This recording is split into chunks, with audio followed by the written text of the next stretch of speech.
Once it's on, leave it.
Good morning, all. It's 29 minutes past 9. We are ready to start the day's proceedings.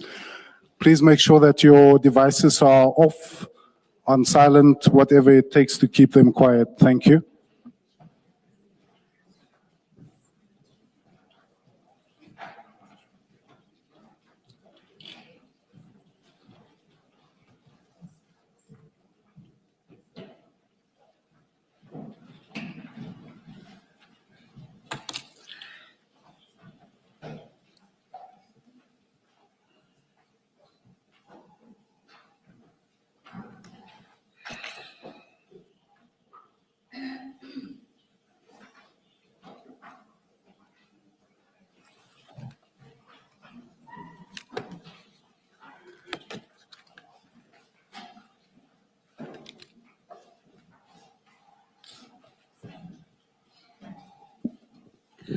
Good morning, Mr. Musigidi. Good morning, Chair. Good morning, Commissioners. Thank you. Chair, this morning we have Warrant Officer Boy Stephen Pakula to testify. Thank you. Good morning, Warrant Officer. Morning, Commissioner. Will you be swearing or affirming? I'll be swearing. Please state your full names for the record. Boy Steve Pakula. Do you swear that the evidence you are going to give is the truth, the whole truth, nothing but the truth? If so, please raise your right hand and say, "So help me God." So help me God. Thank you, Warrant Officer. Thank you, Chair. Just for context, Warrant Pakula, so today's proceedings are a sequel of what transpired from yesterday's evidence by Warrant Officer Mahani dealing with the events at Ayrton. Warrant Pakula, before you should have a file. And when you look at the spine, it should say a statement and annexed file. Correct. And that will be the file of Warrant Officer Pakula. And then you should have 3 other files next to you. Okay, How many do you have? There's only one, the docket and the witness bundle. That should be fine. The others will come then when we need to make reference to them. Okay. And then please go to file. So that will be the main file, the statement file. Go to file, so it will be file 1. Okay. And then open on page 1 of that. And you see it makes reference to your statement.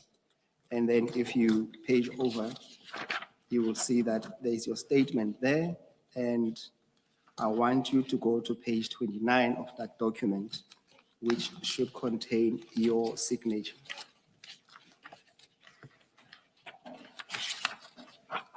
In fact, your signature will be at the bottom of 28. Correct. Can you confirm that to be your signature? I can confirm. And then can you also stand by the contents of your statement? Yes, Commissioner. All right, thank you.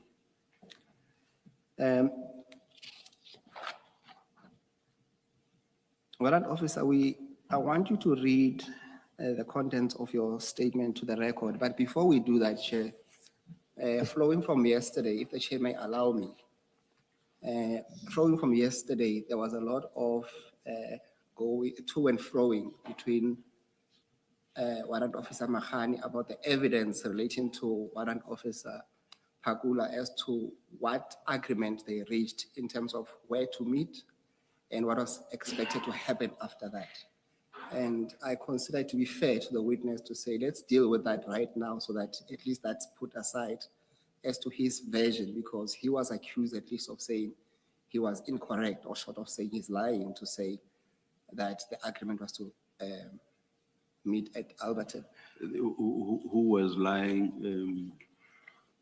Warrant Officer Mahane Mohane? accused Yes. this particular witness of lying. Hence, I think it's fair for him to clear that outright before we get to the meat of his evidence. Whether expressly or impliedly, I think Warrant Officer Pagula's statement does deal with it, because he says he waited at Alberton, and it was only after, I think, making a call to establish what was happening that he discovered that Warrant Officer Mohana and others were still at, is it Eriton? It's Eriton, essentially. Yes. So I think it does touch on that. Yes, no, he Why don't wanted you to- just take him through his statement? He just wanted to clear that so that at least he's not, because it left him anxious. I Chair. think, yeah, I think you can deal with it perhaps more in detail when you get to that part. That is when Warrant Officer Pagula is at Alberton. Yes, Then okay. you can ask whatever questions you want to clarify the position. Thank you, Is Chair. that, would that work for you? It works for me, just that he asked to clear it outright. He was a bit No, anxious about it. No, let's But just if do the it. chair says, let's wait for, Yeah, let's just do it Then- chronologically. he'll get a chance to clear his name. Yes, let's just do it. Thank you, Chair. And then Warrant Officer Pakula, can we then go to, you will see that on the numbering we're gonna use, it's on the top right, it's in red. Yes. So you then start with, it will be page 2, because page 1, it's a table of contents. Can you then start reading that into the record, Warrant Officer? Okay. I'm an adult male warrant officer in the South African Police Service, attached to National Investigation Unit, 231 Francis Bar Street, Pretoria. My background and service history. My history in the SAPS began in 2002. Below is a summary of my progress within the ranks of the police and includes various appointments and posts I have served in over the years.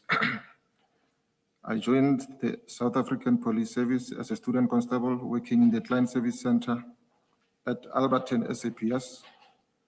In 2006, I was transferred to the Alberton Detectives Branch, where I performed my duties as a detective, investigating serious and violent crimes. Sorry. In 2008, I joined Jamestown Trio Task Team, responsible for all the investigations relating to house robberies, business robbery, and hijacking cases within the Jamestown cluster.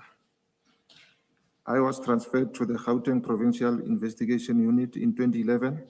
This is the very same year I was promoted to the rank of a sergeant.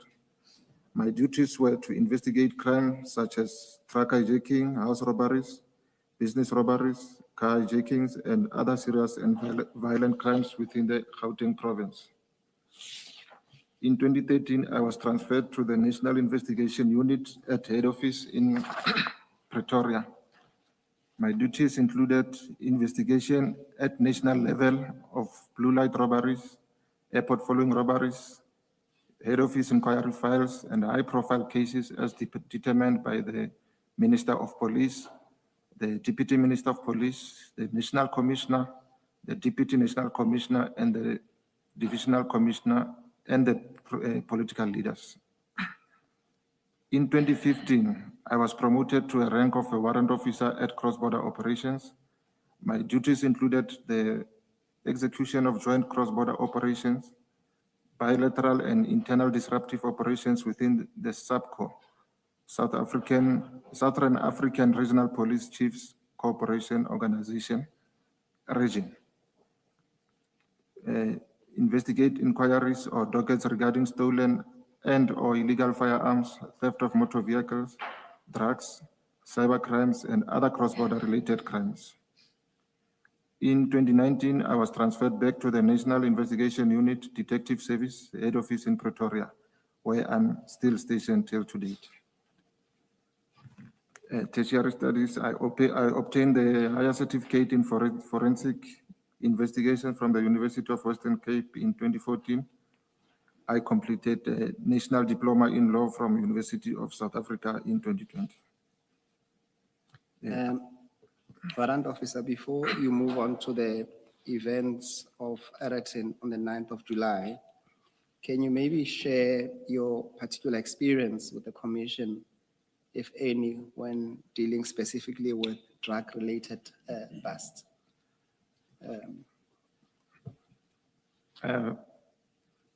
If I may ask, what the experience in So it will be in twofold. Have you experienced or attended drug busts? And also, have you at least assisted with crime scene management in those specific circumstances? Yes, I can say I investigated drugs cases, but however, I was not involved in the drug busts as big as the one that I was involved in. So are you saying there were drug busts, but not of this magnitude? Correct, Commissioners. And you were also involved there as part of the crime scene management personnel in those operations, or not? No, I obviously was involved as an investigating officer at a later stage. And like I said, some of the drug busts was not as big as that. So like having information about drugs in a certain, maybe 5 packets or so, 5 kilograms or so. That was the investigation that I was involved in. Okay, thank you, Warren. Warren, can we then move to paragraph 4, and the heading is Aratin drug bust on the 9th of July, 2021. On Friday, 9 July 2021, around 7:37 in the morning, I was at home working remotely when I received a call on my state cell phone from Warrant Officer Mohana. I know Warrant Officer Mohana since 2002. We both worked at Alberton SAPS, but at different units. We eventually started interacting more often when Warrant Officer Mohana left and joined Crime Intelligence at Zongizizwe SAPS. At that time, I was working at Serious and Violent Crimes Unit still in Alberton, tracing suspects, and Warrant Officer Mohana would task his informers in Katlehong, Thokoza, and Vosloorus to assist in identifying and arresting perpetrators. So when I left Alberton SAPS for different units such as Germiston Trio Task Team, Gauteng Provincial Unit, cross-border operations, I continued working with him and tasking Warrant Officer Mohana for information that could lead to arrest of those perpetrators or suspects. On that particular day, the 9th July 2021, Warrant Officer Mohana informed me that he was following up on information about the drugs and that he needed backup. Warrant Officer Mohana further informed me he tried to contact other police officers who were either not in Gauteng or their cell phones were off. He asked whether I'm home or at work already, and I said, I'm still at home. I then informed Warrant Officer Mohana that I will come assist once I'm done preparing myself. He informed me that they were in Alberton area and there's a possibility they will be going to the receiver of the cargo in Aratin. I asked Warrant Officer Mohana to keep me updated. While still at home, I received a call again from Warrant Officer Mohana informing me that he suspects the information might be positive as they were now in Aratin and had opened the container already. He said there were black bags falling out of the container. I immediately contacted Colonel Sipungu and informed him that there is a member from Crime Intelligence who needs assistance on information about drugs which were found in a container. And I asked for permission to go assist, and it was granted. Commissioners, if I may, I don't know if it's the opportune time to address the issue because I heard it was related that Colonel Sipungu was on leave and I phoned him while he was on leave. So the Monday, I was also on leave and I only reported at work on the Monday before the arrest on Friday. So I didn't know who was working at that time and everything. And because I was working remotely at home, I didn't know whether Colonel Sipungu was on leave or not. So my call to him, it was just spontaneous, like as my commander. So I just wanted to place that on record. Yes. So Colonel Sipungu informed me that I should get another member to assist me. I contacted Captain Midupi, who was on the same rotation group as mine. I then briefed him and asked if he's available to come and assist. Captain Midupi agreed to come and assist. I told him to meet in Alberton, as initially agreed with Warrant Officer Mohana that they will be bringing the truck and driver to Alberton for detention as a place where the crime scene started.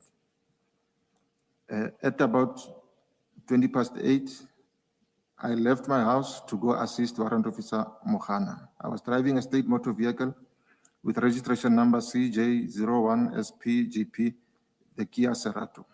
Before you move on, Warrant Officer, maybe just to emphasize on what the previous paragraph, on what you said on the last sentence there, just to clarify the issue that I raised with the chair in regard to your agreement with Warrant Officer Mahana. So to state the record clear, the agreement was that you will meet him at Alberton, is that correct? That's correct, Commissioner.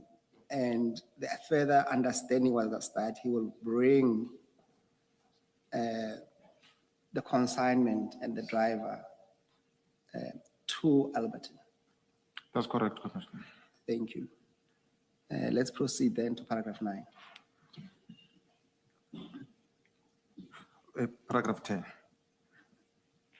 Yes, let's jump to 10. Yes, while on my way to Alberton SAPS, I phoned Lieutenant Colonel Mangena, who works at Silverton Ballistics Section, and requested standby number of forensic members for drug section.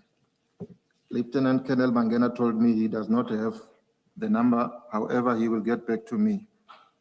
Within 3 minutes, Lieutenant Colonel Mangena phoned me and told me that he spoke to Colonel Muripe at the drug section, and Colonel Muripe said they are no longer sending members to the crime scenes. Members must package the drugs and send them to the laboratory for analysis.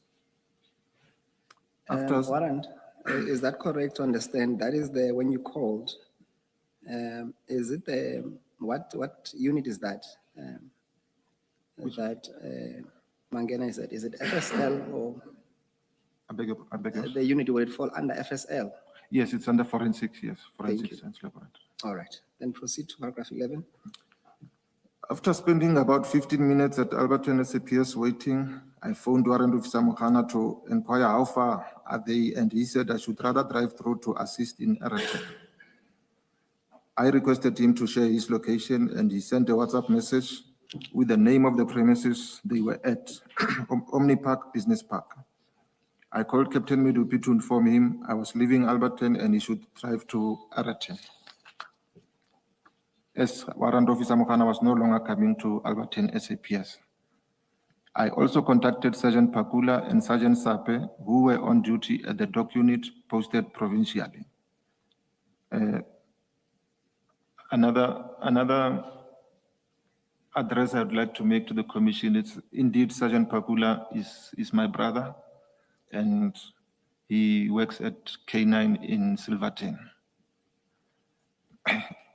So I informed them about the scene and that I was still on my way, and that I will send them I will send them the location once I'm at the scene. All these phone calls were made before I even got to the crime scene in Erecton.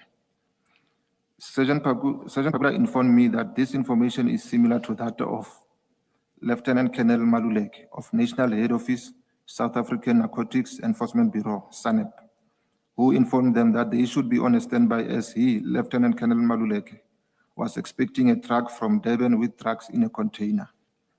With that new information, I informed Sergeant Pagula to call Lieutenant Colonel Maluleke to the scene as well.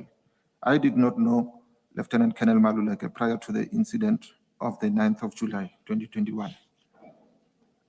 Upon my arrival at the scene, I found a marked Poisons SAPS patrol van parked in front of Warrant Officer Mohana's state black Nissan NP300 facing each other. I then parked on the left side of the Poisons van. As I approached, Warrant officer, can we flight the exhibit file, so the bigger file? Go to page 19 of that one.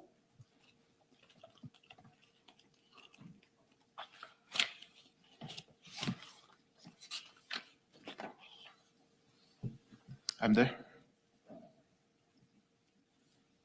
Can you confirm that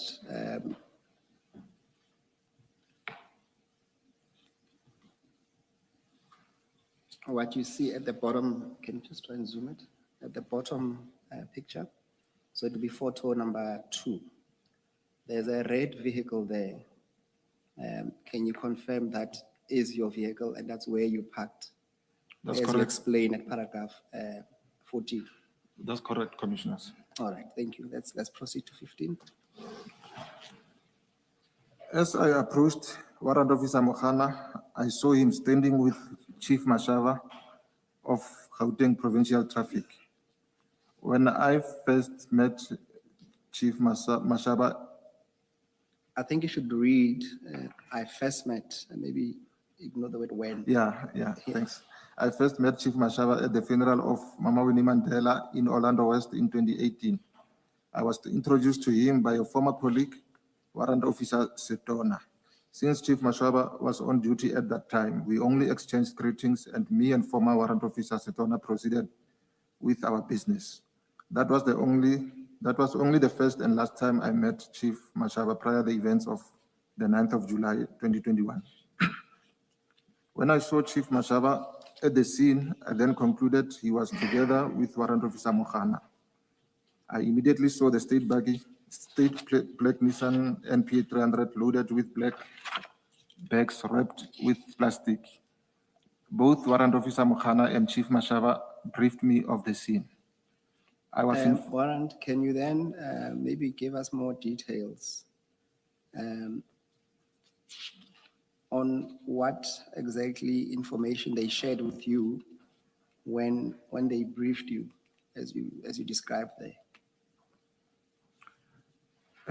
I think I stated it in paragraph 17, because what they said, what Warrant Officer Mohana was saying is that he received a call from Chief Mashava about a container with drugs, and Chief Mashava received the information from the Chief Mashava's informer. So they first went to Rodekop and at Yellow Jersey Logistic and found the container there, and then they escorted it to Aratin. So basically that's what they told me, and then that when they got to Aratin, when they opened the bag of the container, the bag of the trailer, the bags fell on the ground. All right, continue. Okay. I was informed by Warrant Officer Mohana that the informer followed the truck from Durban the previous night where it was parked at Yellow Jersey Logistics overnight. Warrant Officer Mohana confirmed that he was phoned by Chief Mashava and that they first met at Rodekop, and then it was agreed that the container be escorted to Araten where the client was expecting the order. Warrant Officer Mohana pointed a yellow Jersey truck, yellow in color, hooked to a 12-meter container trailer, and told me that the drugs on the back of the buggy fell from the container and they were assisted by Scania employees who loaded those bags onto the back of the buggy to preserve them, also allowing space for the truck to further reverse to the loading bay in order to allow a forklift to easily remove the truck cabs inside the container. Warrant Officer Mokhana also told me that the 4 Scania truck cabs that were inside the container were subsequently removed by use of a forklift. I then went to identify myself to the Boysens SAPS members and informed them that I'm from National Investigation Unit in Pretoria. The 2 members also introduced themselves as Sergeant Ndou and Constable Makumbila from Boysens SAPS. I was then pointed the driver of the truck by Chief Mashaba, who told me the driver is already under arrest and he was told to stand next to the truck. Chief Mashaba also told me he placed 2 other people who were receivers of the cargo under arrest. I then requested to see the responsible persons who were receiving the cargo. I interviewed a lady by the name Jolene Kukemur Wenzel. By first introducing myself to her, Jolene also introduced herself and her position as a team leader at Frighten. She was shaken and also confirmed to me that she was placed under arrest. I asked Jolene to explain her role in placing orders in Brazil and the arrangements of transport logistics, including how the container seal numbers are allocated. I then started obtaining Jolene's statement. In the meantime, I requested Warrant Officer Mokhana to summon photographers if he has not done that already. At this stage, the scene was under control. The exhibits were still secured in bags in their original forms, not tampered with. The crime scene was still under investigation as witnesses were interviewed and suspects under arrest. The dog unit was summoned as well as the photographer. It is also worth noting that the primary responsibility of the first responding police member is to safeguard the crime scene until the arrival of crime scene examiners from local criminal record center and the investigating officer. I can also confirm that the scene was handled in line with the SAPS National Instruction 1 of 2015, which states that crime scene management involves the process of planning and implementation of measures to take control and secure the crime scene, ensure the integrity and the originality of evidence and exhibits, investigate and process the crime scene thoroughly and undisturbed, coordinate and maximize the collection of exhibits, utilize the investigation support resources optimally, record facts and events properly, and ensure that the crime scene remains under police protection for the period determined by the crime scene manager. It was at this stage, while busy obtaining Jolene's statement, that a lot of police vehicles started driving in. There were also security personnel from Business Park and Scania who came, and they were walking in and asking questions where we came from. Due to the number of police vehicles that were coming in, I kept on being distracted by people passing by towards the police van. At this stage, I was busy writing down the statement on the bonnet of the red Kia. I further phoned Doc Unit and Captain Midupi to hear how far they were, and they said they were getting nearer to the scene. I also requested Warrant Officer Mokhana and members of Poison's SAPS to cordon off the scene as there were lots of members working through. Members from Poison's brought the scene tape from their patrol van, and I saw them together with Warrant Officer Mokhana pulling the tape behind the Poison's police van. Warrant, I want you to go to the exhibit file, the bigger one, on page 37.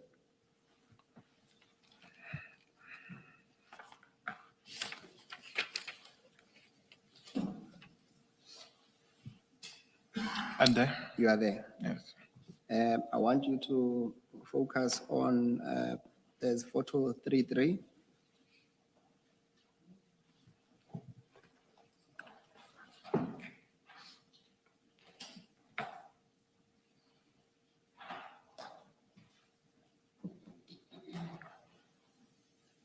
You will see there's a yellow truck there and there's a cordon off. Is that what you're referring to?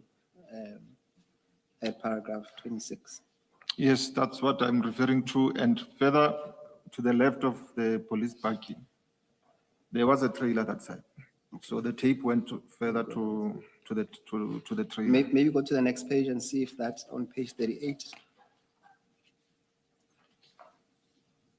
Will that also be the stretch of your, No, it's not that visible here. that the coding of that's part of your instructions? Yes, that's correct. Okay. Yes. Then let's proceed to paragraph 37. I do not recall whether I finished writing Jolene's statement as there were a lot of police officers in uniform coming in.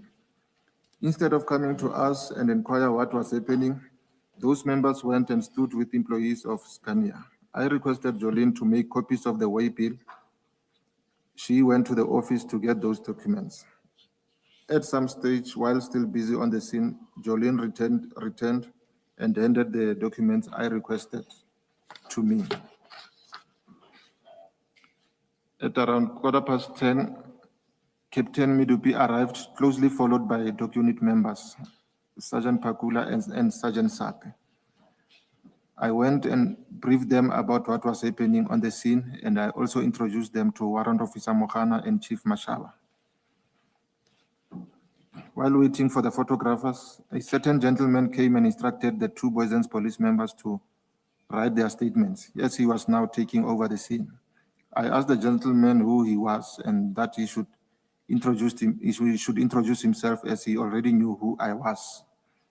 That member did not want to give his name, and I told him that that is not procedural to walk in a crime scene and start giving instructions. He said he is not going to listen to me and that General Khan was on his way. I said to that gentleman, that is fine, he, General Khan, may come. I was later informed that the name of the gentleman was Warrant Officer Rikhotso from DPCI. Warrant Officer Rikhotso further asked if I had an inquiry registered for that operation, and I told him there was no time to first drive to Pretoria to register an inquiry and then drive back to the scene, as the delay would have defeated the purpose. The information was received that same morning, and I had to act on information first. At that stage, I was approached by Sergeant Pakula, who introduced me to Lieutenant Colonel Maluleke of SANEP National Head Office.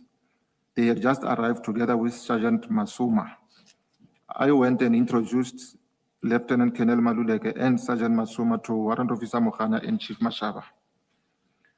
Sergeant Masuma was in possession of an inquiry file, and he also showed me a message on his phone between him and his informant talking about the container from Durban.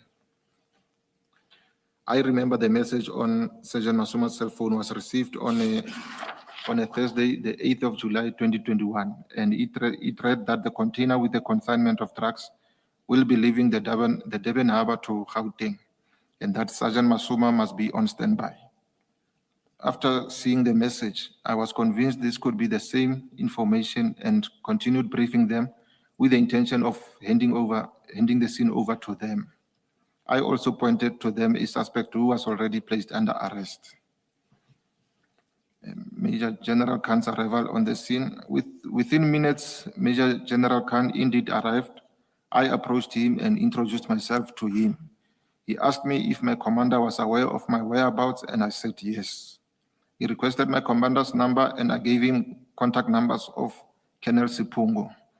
After a few minutes, he came back and said he got hold of my commander and he confirmed my version, but something does not add up.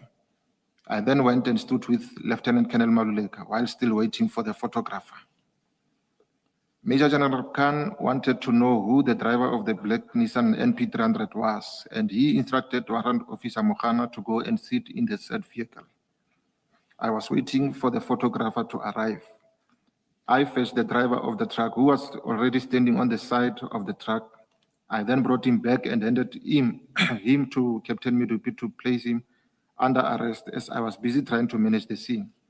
Captain Midupi cuffed him with cable ties.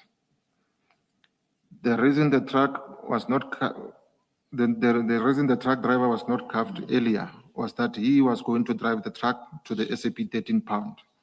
After the arrival of Captain Midupi, Captain Midupi, told us that there is no need for the truck driver to drive the truck to the pound, as Captain Midupi, will drive the truck. He has a code 14 driver's license.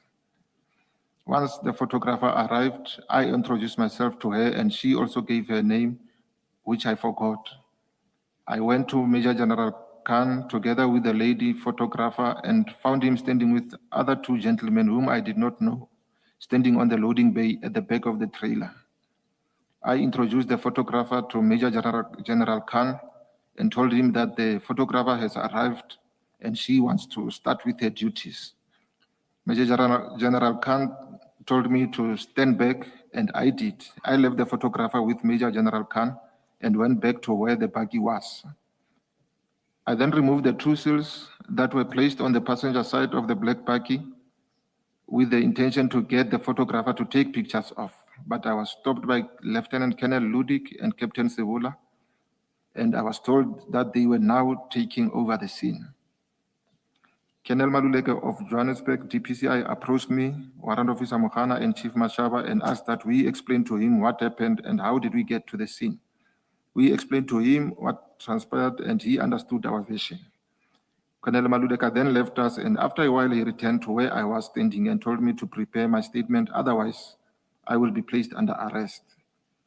Other members were also ordered to submit their statements, include Lieutenant Colonel Maluleke, Captain Midupi, Sergeant Pakula, Sergeant Sape, and Sergeant Masoma.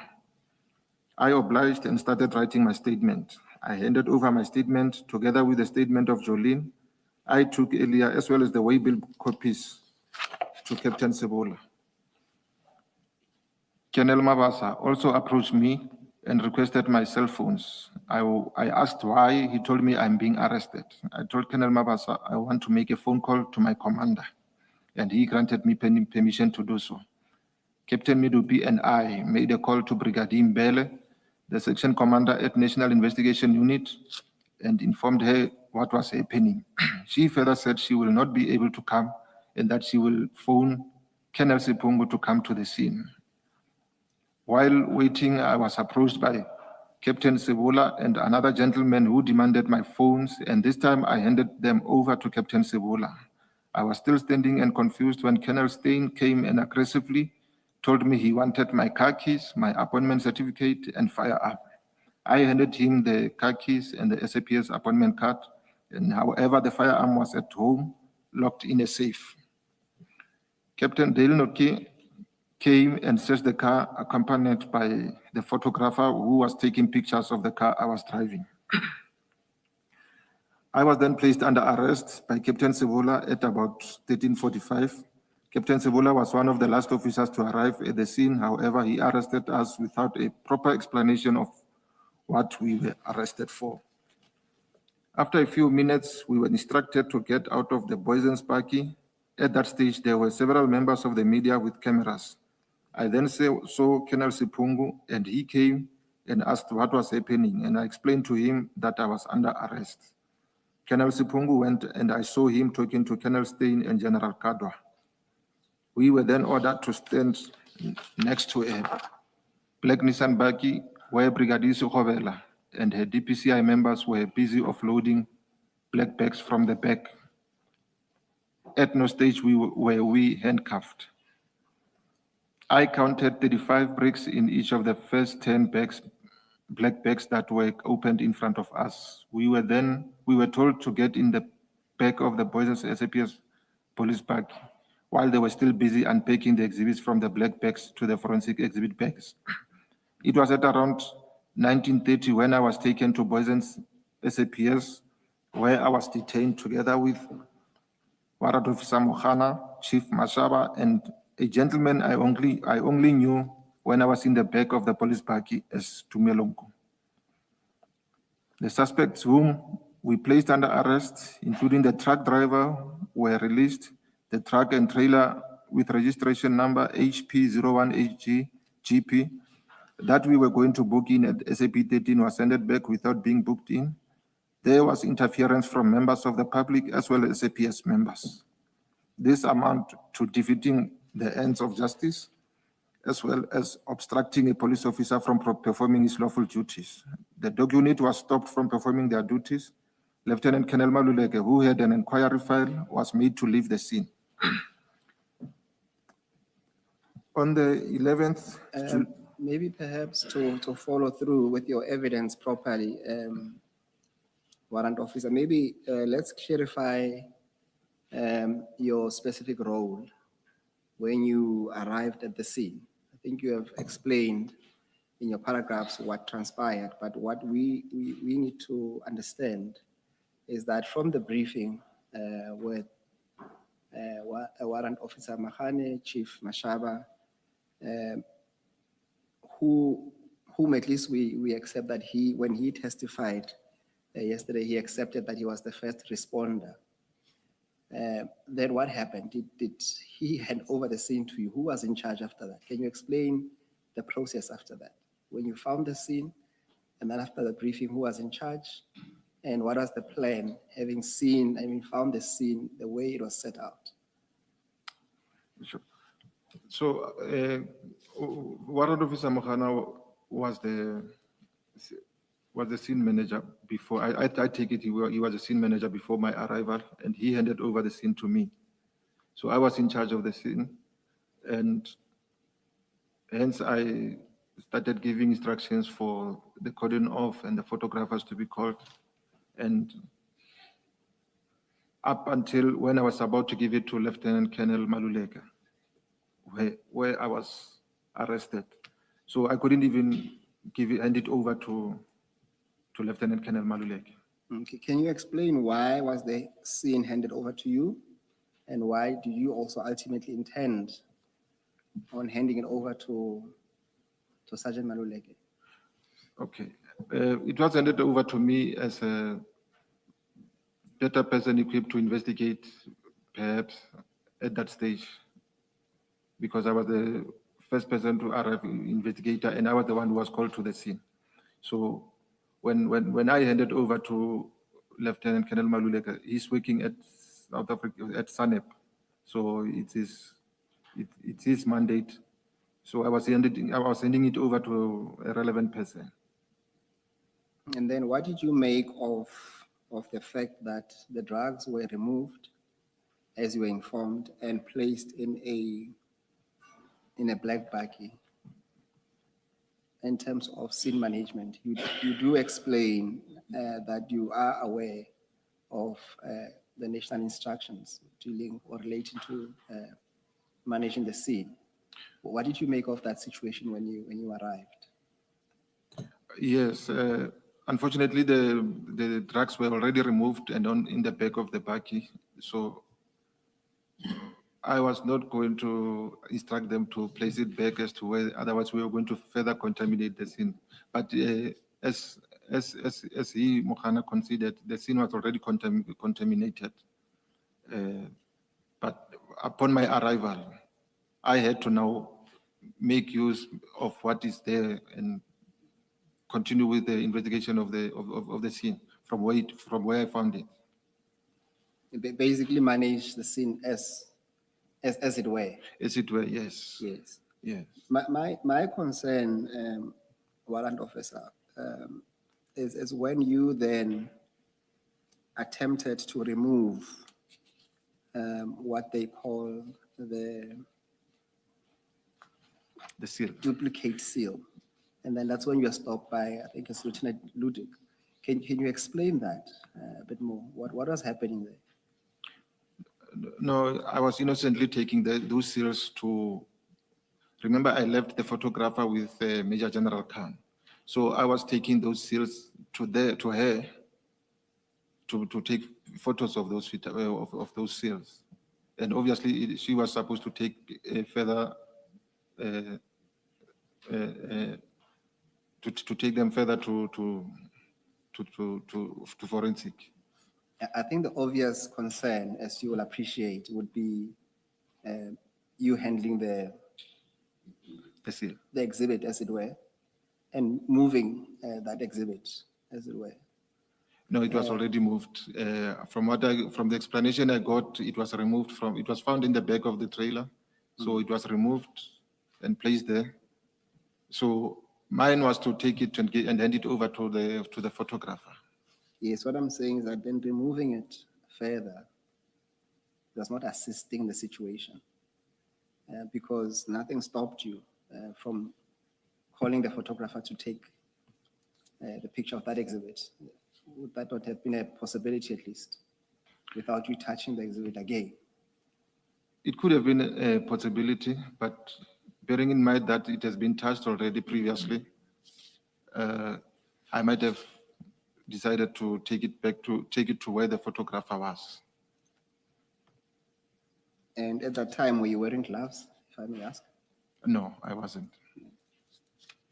And you see, that's my concern to say, look, the fact that the scene is already contaminated, should you accept that it's not a license for anyone to contaminate it or to compromise the scene further? Would you accept that? May you please come again? I'm saying you accept that the fact that a scene is already contaminated is Yes. no means a license for anyone to contaminate Yes, the yes, scene any yes, you're further. correct. You Yes, accept that? yes, I accept that. Yes.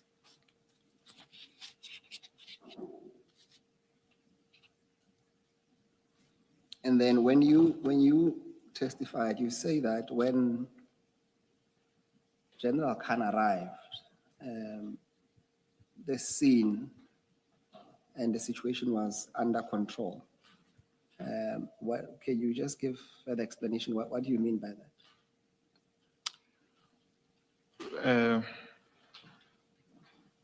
The exhibits were in the back of the buggy. They were safe. We could where I could see them and still continue with the statement with my duties.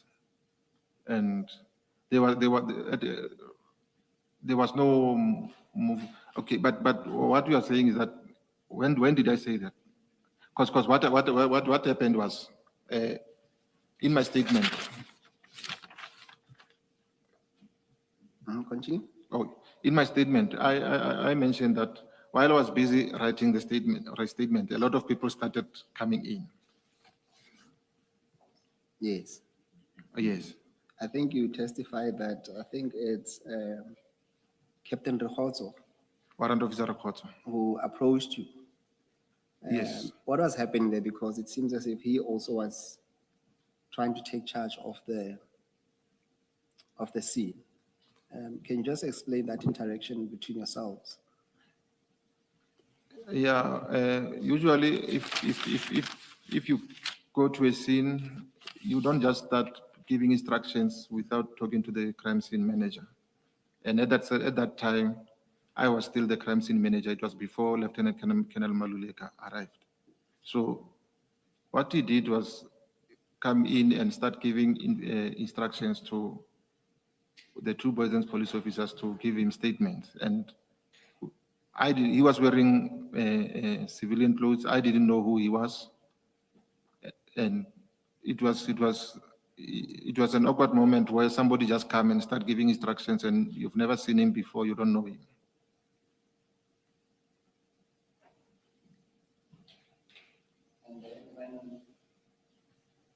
And then when later on, General Khan arrived, you say that he said to you, you must, when you went to introduce the photograph, what did you say he said to you? I must stand back. What did you understand that instruction mean? Did it mean that you must stop being active on the scene? What is your understanding of that? Yes, I understood that as I must stop now being active on the scene. And hence now, because I was now standing back, maybe that's when I realized I need to hand over whatever it is the exhibit I have to the photographer. The reason why I went to fetch the seal with the intention to give it to the photographer, because now I was no more participating on the crime scene. And also there was Rehoto as well there somehow. Yes, Rakotso was also there. And you said you were in fact planning to hand over the scene to Lieutenant Colonel Maluleka. Lieutenant instead. Yes. And all of this is it fair to say, contributed to the what we call, I think the word being used was chaotic or chaos caused. Of course, because I would have appreciated it if whoever wanted to take the scene came to us and told us, listen, we want to take a scene. How do we, not to start now giving instructions and without knowing who he was. I asked him to at least introduce himself and let us work together. I think that although I didn't mention it here, there was a time when I told him we can still work together, but now you cannot just come and start giving instructions here on the scene.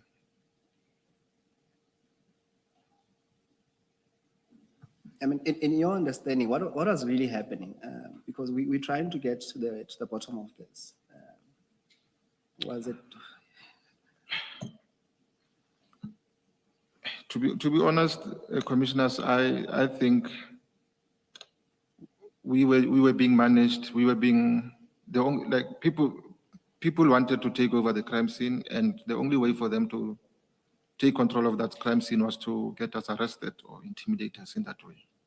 Because there are a lot of things that I can point out that are questionable. If they wanted to honestly, if they were intending on investigating this case, I believe they could have done it better with the experience and resources that they have. I refer to DPCI.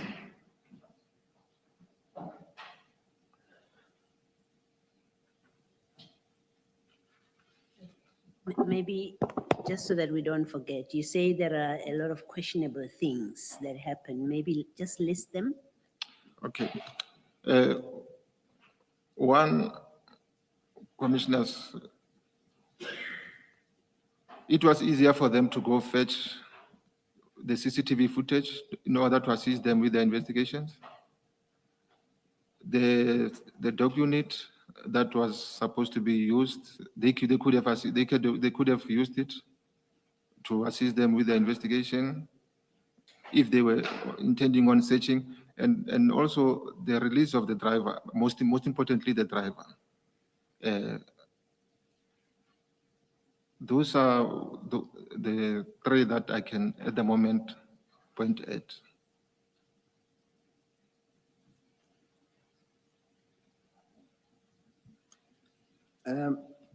Warrant officer, I think what we're trying to establish at the end of the day, remember when the initial call was made, at least to 10-111, was that they are bogus police who are trying to hijack a truck. And later on, obviously, there were drugs discovered.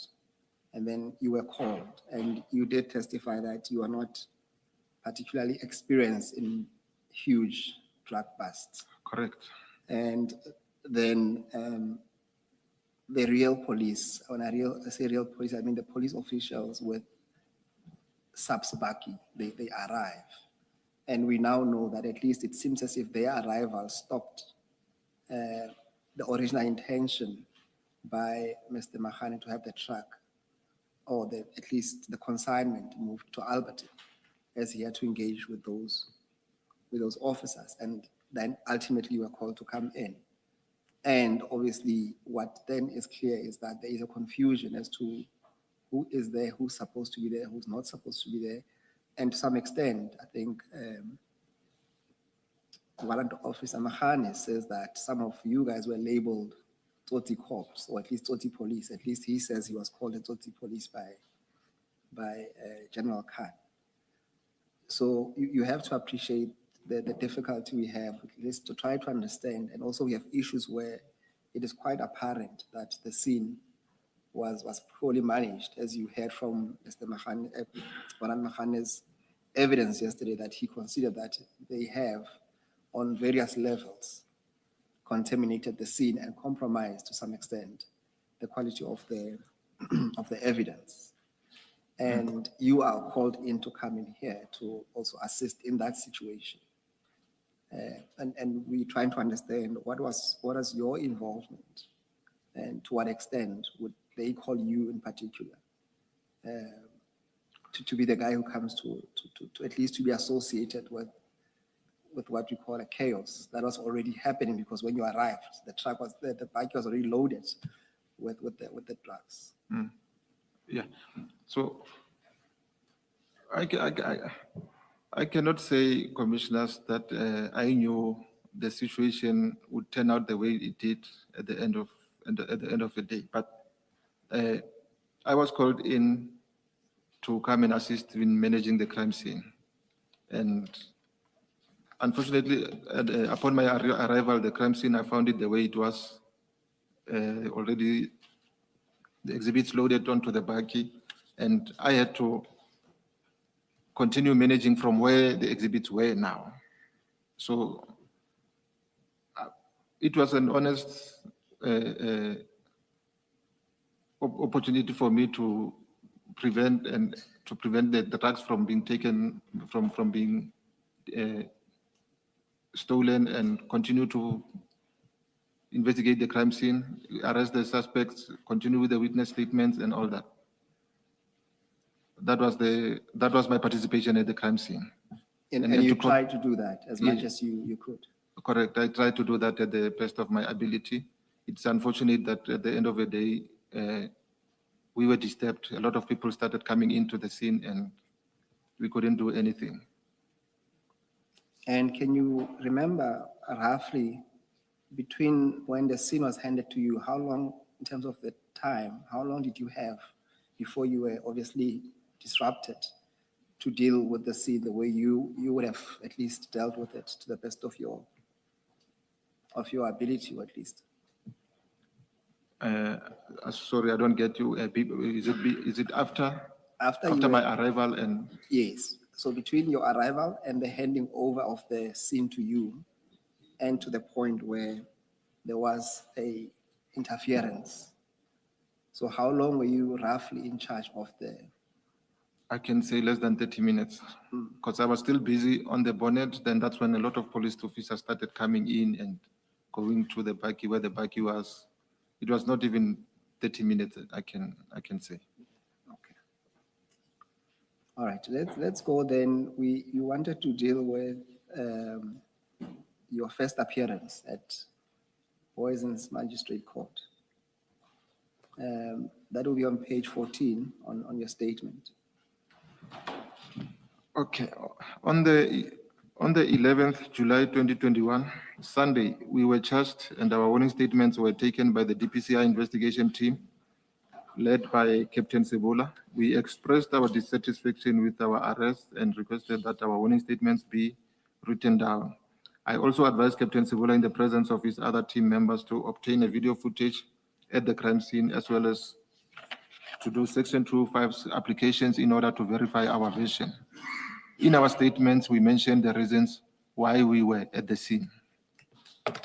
On the 12th of July 2021, Monday, while we were waiting for our case to be called on the court roll at the Boyson's Magistrate Court, our attorney at the time, Mr. Fenter, came and informed me that I was going to be released as the senior public prosecutor requested the statement from Colonel Sipungu, and he gave it to them, confirming my version.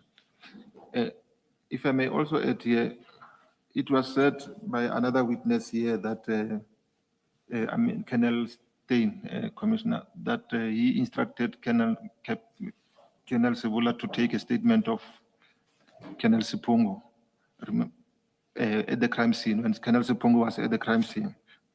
So the statement of Colonel Sipungu was only taken at court on Monday, and after the instruction by the SPP to say, after reading my warning statements, to say Colonel Sipungu's statement must also be. I just wanted to clear that. Chair, just for the record, the statement the witness is referring to is, we don't have to go there, but it's CJC 227.3 as part of the record. We don't need to go there, Chair, but the statement is part of the record. Perhaps before you proceed, Warrant Officer, as far as you are aware, has a video footage of the scene ever been obtained? No. And section 205, does that deal with cell phone records? What does That's it deal correct. with? Sorry? Yes, that's correct, Commissioners. And there is, And what are you requesting here then when you're saying the 205 application? no, the 205 application should have assisted them in mapping out the communications between the arrested people and also placing us on the crime scene so that they can know whether we planned this thing before or where was I, for example, before I was called to the scene. Those things can assist. And the reason why you need to get this thing, this section 205 and video footage as soon as possible is that some get, I'm looking for a better, but they disappear, like they expire, especially video footage. Maybe if you find out it takes 7 days, then after 7 days, you can't get that footage again. And it could have assisted a lot in proving what is it that actually happened on the crime scene. And at paragraph 49, you're saying that your attorney, Mr. Fender, informed you. So out of the 4 accused, was he referring to you alone, or is it the 4 of you were going to be released? I understood it was me because it was after Colonel Sepungu's statement was submitted. What would have the statement have said that you believe would have at least justified the release? He confirmed that I gave him a call and he gave me permission to attend the crime scene. Because otherwise, if he had said to me, you don't have to attend, I wouldn't have gone there. So he's the one who authorized my attendance there. All right, let's go to paragraph 50 then. Our case was called at around 1500 hours, and to my surprise, the attorney requested to address the court and placed it on record that while on lunch, the head of Gauteng DPCI, Major General Kadwa, together with Deputy Director of Public Prosecutions, Advocate Mlodra, held a meeting with the Senior Public Prosecutor, Mr. Tusi, and the decision to release me was overturned. The case was placed on the roll and remanded to the following day, the 13th of July, 2021, for a statement. We were imprisoned at Johannesburg prison with no bail. On the 13th of July, 2021, Maybe read to the record the they are heading there. released on bail. On the 13th of July, 2021, we appeared at Boyson's Magistrate Court and the case was remanded to the 21st of July, 2021 for bail application at the Johannesburg Magistrate Court. While at Sun City Prison, I was called by the prison warden to inform me that I have a visitor and that I must come to the visiting area. To my surprise, the visitors were the DPCI investigation team of about 6 members led by Captain Sevola. They then told me they were instructed to come see me as they were told I had something to tell them. I told them there is nothing I can tell them as I have appeared before court already, and if I had anything to say, my attorney would have been part of that meeting, and that I never requested to see them. I was then taken back to my holding cell. While still in prison, I was visited by Brigadier Mbele, who came to serve me with SAPS Section 43 notice of suspension. This deals with the suspension without pay of SAPS members while in detention or imprisoned. On the 21st of July 2021, Captain Sevola came to oppose bail and we submitted our witness statements of Colonel Sepungu, Lieutenant Colonel Mangena, Captain Midupi, Warrant Officer Mohana, Warrant Officer Pogungwane, Warrant Officer Chidi, Sergeant Pakula, Sergeant Sape, and Sergeant Maja as exhibits to prove our innocence. We were granted bail on the same day. I must mention to Commissioners, Warrant Officer Mohana was not supposed to be part of the witnesses that I'm mentioning here. If we can scratch it. So must we delete the name? Yes, Warrant Officer Mohana. He was not a witness then. Oh, thank you. Yes. I called the Human Resource Management Office, a detective service, to inquire if I should report for duty after being granted bail. PPO Melder said I should not, as I was already on suspension. The Section 43 was supposed to have been uplifted once I was released on bail, as was the case with Mogana's process. A meeting with Major General Khan. While on bail, I received a call from former warrant officer Haynes, who told me Major General Khan wants to see me. I refused to meet with Major General Khan. A week or 2 weeks later, warrant officer Haynes called again and said, Major General Khan wants to meet with me, and this time I agreed and asked him to send me Major General Khan's contact numbers, I wanted to say. On the 15th of September 2021, I called Major General Khan and he did not answer the phone. I then texted him and said, "Good day, Jen, it's Pakula." He replied and asked, "Where can we meet?" And he will set up a meeting to my convenience, and asked if he can bring Major General Kadwa, and I refused and stated I will not be comfortable with both of them. At this stage, I was still not clear why Major General Khan wanted to meet with me, hence my discomfort with bringing Major General Kadwa to the meeting. On the 16th September 2021, Major General Khan called me and asked about my whereabouts. And I told him I was in Kibla Park area, and then he requested my location and I shared it with him. He responded and said he will be there in 15 minutes. I waited for him, and then I saw him, Major General Khan, driving in his grayish VW Golf 7. I then went to him and got in his passenger side of the car.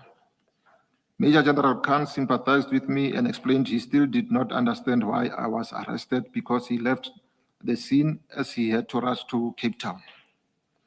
He further wanted to know how did the informer that was arrested with us get the information, and I said I did not know, but I can bring the informer to have a meeting with him so he can ask him himself.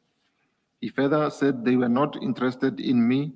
They wanted Colonel Sipungu, and I said to him, Colonel Sipungu knew nothing about the operation. I'm the one who called and informed him about it. Major General Khan confirmed that he spoke with Colonel Sipungu on that day, and he, Colonel Sipungu, confirmed that I called and informed him about the drugs, and he gave me a permission to attend to the matter. Major General Khan asked me who the drugs belong to, and I told him that people say they belong to him, and he laughed. He told me that he could see that I was doing an honest job, and I requested if he could submit a statement as there was a disciplinary hearing against me for the same case. He promised he would draft it and give it to me before my hearing, which was on Friday, the 18th of September, 2021. We parted, and I promised I will avail the informer to him for an interview. He never submitted his statement as per his promise. Warrant, can we then go on the same file, that you have, go to page 20.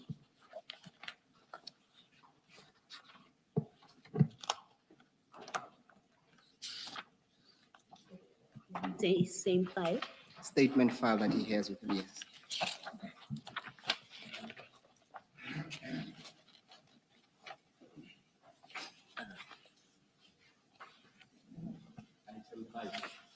Item 5, the tab will be item 5. Thank you. And then, Yes, go to page 20. Can you describe to the commission what is depicted on that page? Commissioners, this is the screenshot of my conversations with General Khan. Are you projecting it?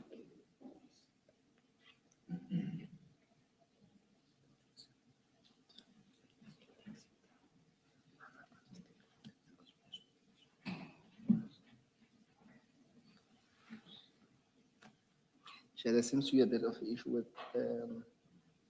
lighting it. We'll flight it later stage, Chair, when they've located the the picture.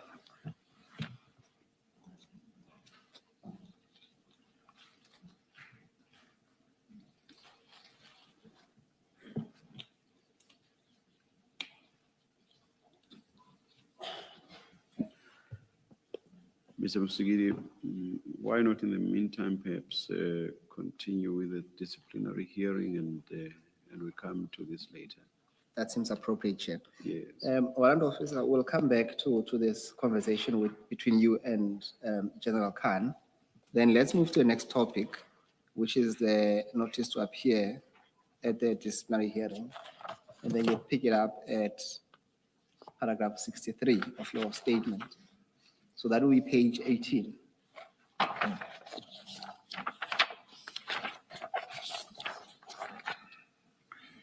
Okay, notice to appear at a disciplinary hearing. Around August 2021, I received a phone call from Lieutenant Colonel Mashehu, who is employed at International Vehicle Crime Investigations at the head office, informing me he wants to meet with me in order to serve me with the notice to appear at an expeditious disciplinary hearing. I told Lieutenant Colonel Mashehu I have tested positive for COVID-19 and that I needed to isolate. About 2 weeks later, Lieutenant Colonel Mashehu called and requested that we meet. We met and he gave me the notice to appear for my discipline hearing, which was dated the 18th September 2021 at Stock Theft Board Room. I was never served with a notice of investigation as per the regulations, no other documents shared except the factual report and the notice to appear at the hearing. Again, this was different from Ghana's disciplinary process. I was charged with defeating the ends of justice and possession of drugs. The chairperson of the hearing was Brigadier Kupoditata. I presented my case and gave all the statements I have prepared from my witnesses, which included the statements from Colonel Sipungu, Lieutenant Colonel Mangena, Captain Midupi, Warrant Officer Mohana, Warrant Officer Pagungwana, Warrant Officer Chidi, Sergeant Pagula, Sergeant Sape, and Sergeant Maja. The employer only presented a factual report which was prepared by DPCI investigation team and relied on it to prove the employer's case. The hearing was remanded for Monday, the 20th of September 2021. On Monday, the 20th September 2021, I was dismissed from the SAPS. I immediately appealed the decision through the SSPC, Safety and Security Sectoral Bargaining Council. Boyson's case 252 of 10/2021. Warrant Officer, you have, as in the list of witnesses, you have Warrant Officer Mohana. Is Yeah, that- this time is. This time is there. Thank you. Yes, thanks, Commissioner. Poison's case 252 of 10/2021.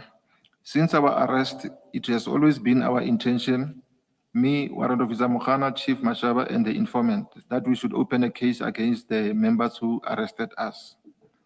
After consultation with our attorney, we opened a case against Major General Khan and the members of the DPCI, General Kadwa, Brigadier Sikhovela, Colonel Stein, Captain Sebola. We opened a case of defeating the ends of justice and theft of drugs. The case was investigated by IPID. According to crime scene management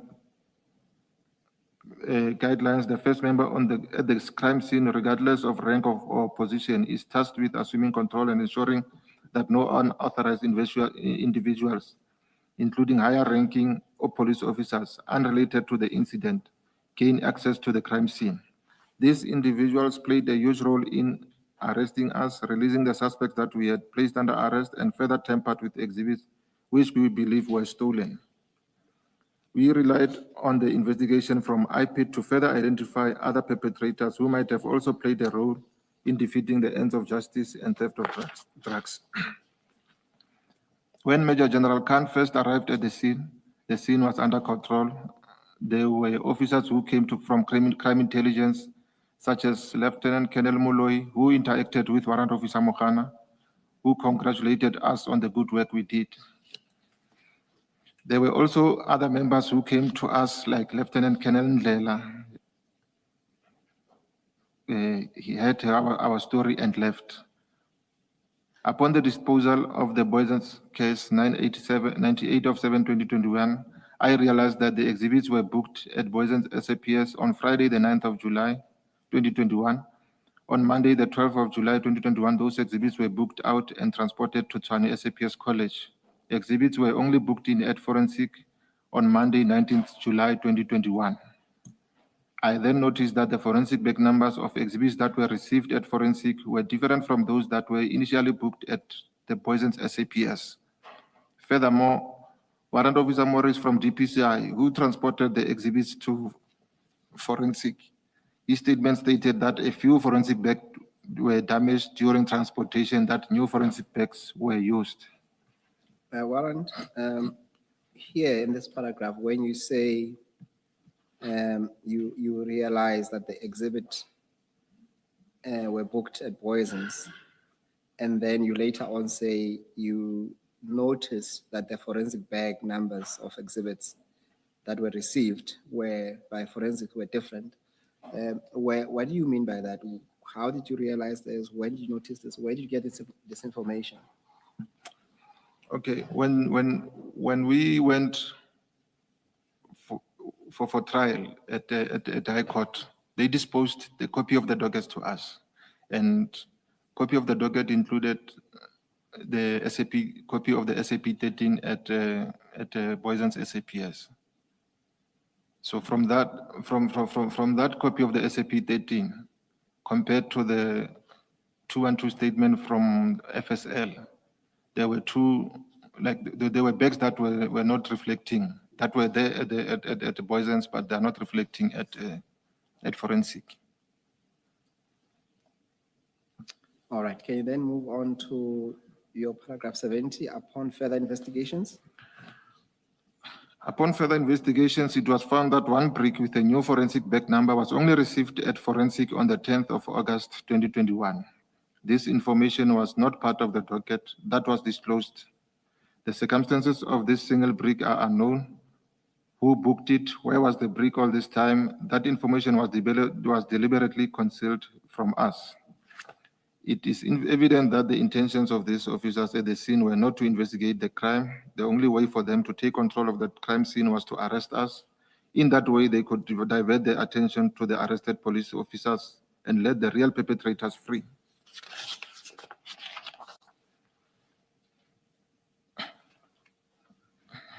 In March 2022, we appeared at Boysen's Court and we were served with indictment to appear at the High Court on the 22nd of April 2022. We were being charged with possession of drugs and drug trafficking, fraud, and defeating the ends of justice. The indictment was signed by Deputy Director of Public Prosecutions, Gauteng Local Division, Advocate J. Strotsky. After our appearance on the 22nd of April 2022, we received the disclosure of the docket Boysen's case 98 of 7/2021, and we then requested our attorney, Mr. Johan Extien, to prepare representations. Our representations were submitted and we received feedback through our attorney on the 24th of June 2022 from the Deputy Director of Public Prosecution, Advocate Serepo. In his report, the advocate stated that the evidence in this matter have been carefully considered by this office.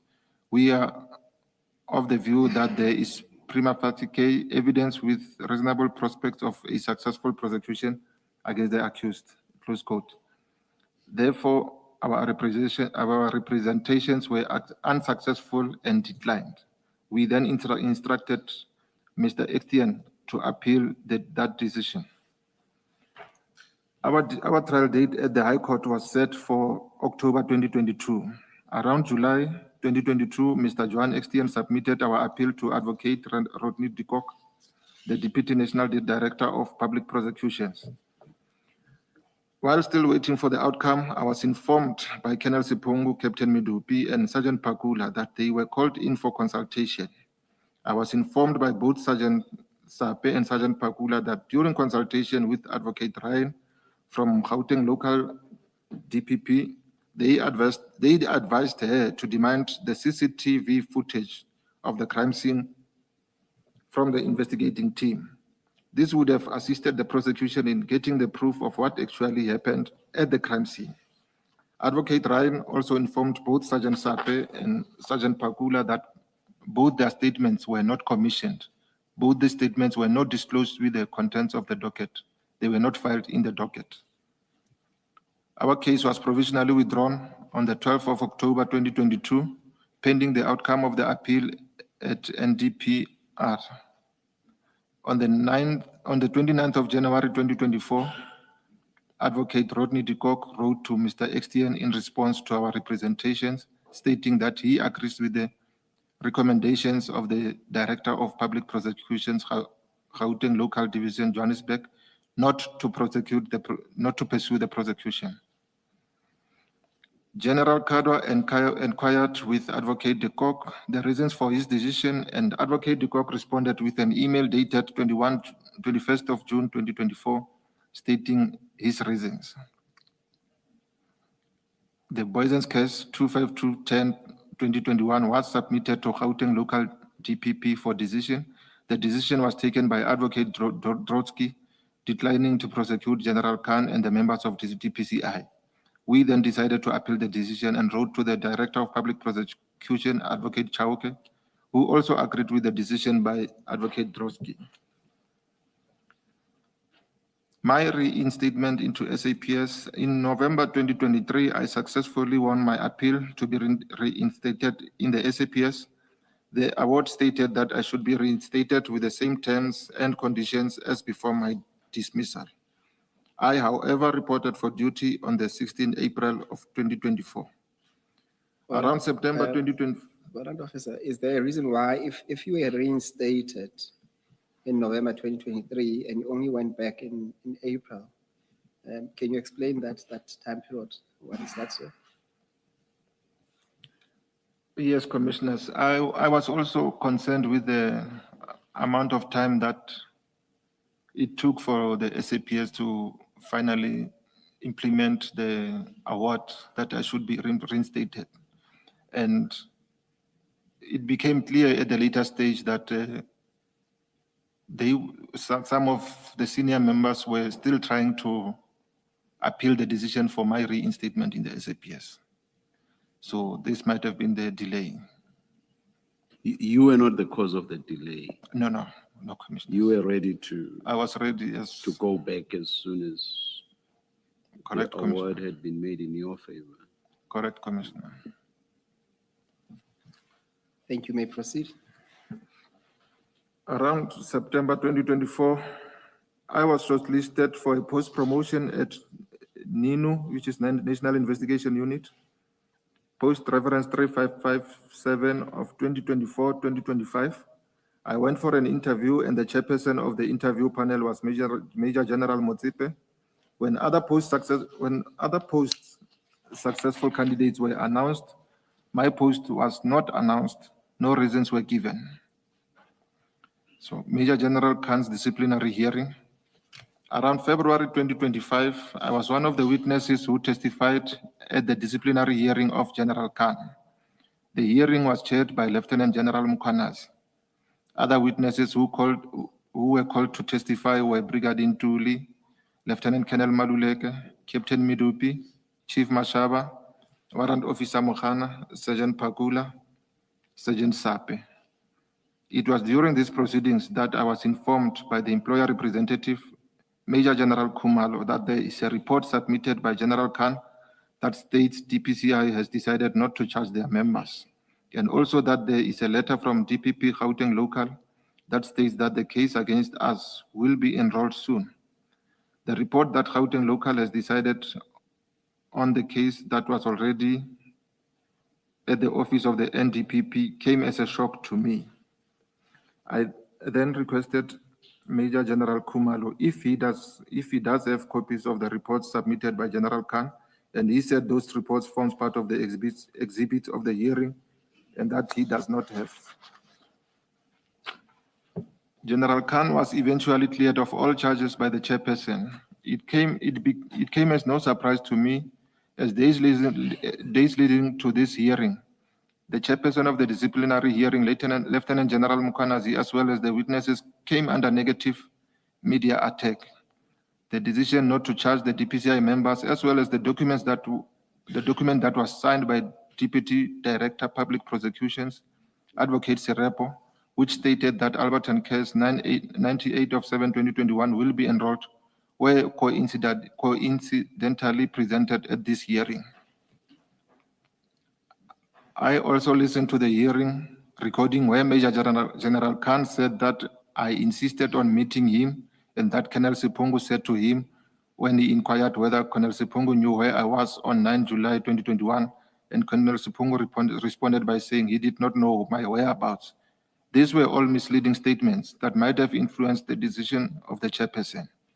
The fact of the matter is that Major General Khan gave instructions for the arrest of Tumelongu. He gave instructions to Warrant Officer Mokhana to sit in the car and not to get out. He prevented Doc Unit from performing their duties at the scene. He disarmed Chief Mashaba.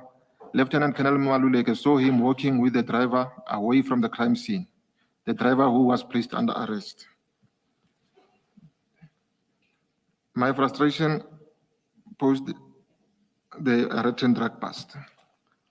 I applied for the Detective Service Post promotion for Post 3557 at National Investigation Unit on the 30th of August 2024. Major General Motsepe was the chairperson of the interview panel. I was recommended for promotion to Post 3557. The post was presented to the National Moderation Committee, where Major General Motsepe was part of the Moderation Committee, and additional information regarding the alleged outstanding criminal case was requested, and Brigadier Kronje communicated with Brigadier Sekhovela, who sent an email to confirm that Boysen's case will soon be enrolled. Despite this information, my promotion was subsequently approved with effect from 1st March 2025, as per the letter signed by Lieutenant General Nkua. Major General Motsepe wrote an email to Legal Services, the Divisional Commissioner, Human Resource Management, as well as the Support Head Detective and Forensic Services. In her email, she attached the letter that was produced by Major General Khan at his disciplinary hearing, the letter from DPP Gauteng Local, Johannesburg, that stated the case against us will be enrolled soon. On the 12th of May 2025, I was told by Brigadier Ramangwa that the Deputy National Commissioner, Lieutenant General Sibia, wants to see me. I met with General Sibia. He told me that he is in possession of the email that was written by Major General Motsepe seeking legal opinion regarding my post promotion. Lieutenant General Sibia further showed me a letter from DPP Gauteng Local, which was attached to the email, and asked what is happening with that case. I told General Sibia that the case was withdrawn in court on the 8th of October 2022, and that there is no pending case against me and I have no case to answer. Lieutenant General Sibia then made a copy of that letter from Gauteng Local DPP and handed it to me. Lieutenant General Sibia further sympathized with me, as he stated that he also went through the same treatment upon his return to the SAPS, and that he understands exactly how I feel. After leaving Lieutenant General Sibia's office, I took the letter and sent it to my attorney, Mr. Johan Extian, who sent an email to DPP Gauteng Local to inquire about the legitimacy of the letter. Mr. Extian never received any feedback from DPP Gauteng Local. I was advised by my South African Police Union representative, PM Hlongwani, that I should register a grievance, which I did. It was later referred to the Safety and Security Sectoral Bargaining Council as per case reference PSS 304 of 2526. On the 20th of June 2025, I received a call from Colonel Nkosi, the staff officer of Lieutenant General Sentumule, informing me I should go to HRM and see Captain Ntuli sign my post acceptance certificate. On the 25th of October 2025, I was informed by Colonel Nkosi that the Divisional Commissioner, Lieutenant General Sentumule, said any member from the rank of a colonel can sign my post acceptance certificate. On Friday, the 27th of June 2025, I approached Colonel Jansen van Vieren, who told me he will not sign my post acceptance certificate unless the Divisional Commissioner instructs him to do so. It was at this point I approached Besinga attorneys and instructed them to take this matter to CCMA. Our case was set down for the 8th of September 2025 for conciliation and arbitration, with reference number GATW 12209 of 25. The matter was remanded to the 12th of September 2025. Upon the said date, I was surprised to see Major General Khan in the witness area. He came to testify against my promotion. I was advised by my attorney, Mr. Besinga, to withdraw the case in order to allow employer to decide on my suitability to be promoted. On the 3rd of October 2025, I was called by Brigadier Kronje to sign another post-acceptance certificate. I signed and Brigadier Kronje also signed and recommended that I was not the suitable candidate, again referring to the poisons case 98 of 7/2021 as the reason why I should not be promoted. I explained to Brigadier Kronje that the case is finalized and that I have no pending case against me. On the 11th of November 2024, the acting divisional commissioner. Warrant officer, should it not say 2025 there? Is the date correct? Yes, it's 2025. 2025, yes. Yeah. On the 11th of November 2025, the acting divisional commissioner, Major General Mohali, confirmed my post promotion by signing the post acceptance certificate. It has been more than 4 months. I'm not yet promoted. No reasons, no explanation is given. I believe I'm unfairly treated due to my arrest in Boysen's case 98 of 7/2021. I was unfairly dismissed from the SAPS for the same case. After winning my case at SSBC, when I first reported for duty, Lieutenant Colonel Chauke informed me that management has decided I should report to the organized crime unit under Major General Shibiri. When I asked who he refers to as management, he said the component heads, meaning Major General Motsipe and Major General Shibiri. I went and reported at organized crime unit, and I was told by Major General Shibiri that Major General Motsipe said to him that she does not want me to report back at her component. That is when he agreed that I can come work with him at organized crime unit. There was no consultation, and the decision went against the award, which stated I should be reinstated with the same terms and conditions as before my dismissal. My union representative approached the office of Lieutenant General Sintumule and requested that the award be fully implemented and that I should be placed where I should be. It was only after Colonel Nkosi, the staff officer of Lieutenant General Sintumule, sent an email to Brigadier Kwaiba and Lieutenant Colonel Chauke on the 10th of June 2024 that I was told to report at National Investigation Unit Serious and Violent Crimes Component. Should we change that again, Yes. warrant officer, to 2025, not 2024? Yes. Thanks. In 2025, I was shortlisted, recommended for post promotion 3557 2024-2025. I have exhausted all avenues within the SAPS with regards to that post. My promotion is still not yet confirmed. The matter was settled at SSBC with the ruling confirming my promotion. Then when I last spoke to my union representative, he informed me Major General Cavenda is in possession of my promotion document, but nothing has been done. I know and understand the contents of the statement. I have no objection in taking prescribed oath. Consider the oath to be binding in my conscience. Signed on the 8th of May 2026.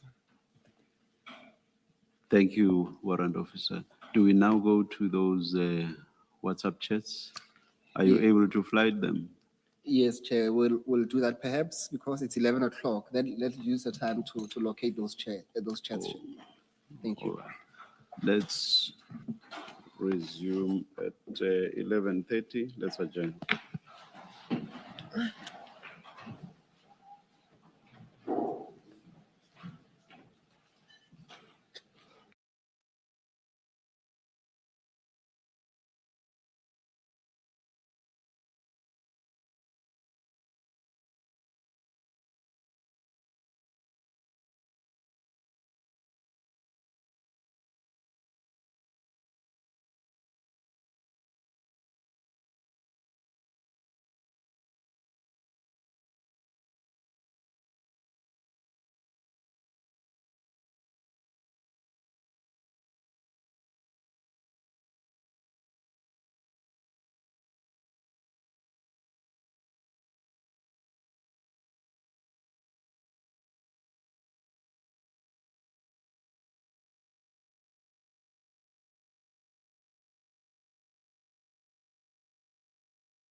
Mr. Musigidi, Thank you, Chair. Warrant Officer, before we went for tea break, you will recall that if you go to page 16 of your statement, under from paragraph 56, the topic there is the meeting with Major General Khan. I want us to deal with that. We couldn't flight the WhatsApp chats earlier on. They have been located. The file that you should have, they are on the file. Is it The not same page file that you have with you. Yeah, page The 20. witness, yes. So remember that was page, I said, let's start on page 20. 20, Yes, okay. yes. And then, Thank you. Can you take us through what's happening? I think you started earlier on to identify that that's a screenshot of your phone. Maybe take it from there between a conversation between whom? okay, Commissioner, this is a screenshot from my phone of the communication between myself and Major General Khan. It starts, okay, I first started by making a call to him and he didn't answer. So, but the call doesn't appear. So when he didn't answer, I sent him a message to say, "Good day, General, it's Pakula." and you did this just for context or background. You did this because word had come to you that he wanted to meet you. Correct. Thank you. And then he said, "Good day, how are you?" Then I replied, "Not bad, thanks, General." And he said, "When can we meet?" And I said, "I can hear from you, I'm in Alberton." So he said, "Do you mind if I bring General Kadwa?" I said, "I won't be comfortable. I think let's first meet and we'll take it from there, General." Then he responded, "Okay, when is it convenient for you to meet?" I said, "I'm available, we'll hear from you." Then he said, let me call you later.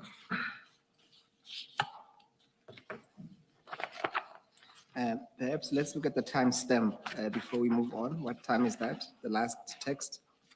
It's 14:30, 2:30 in the afternoon. Yes. And then if you go to page, so you have to go backwards. Go to page 18, 18.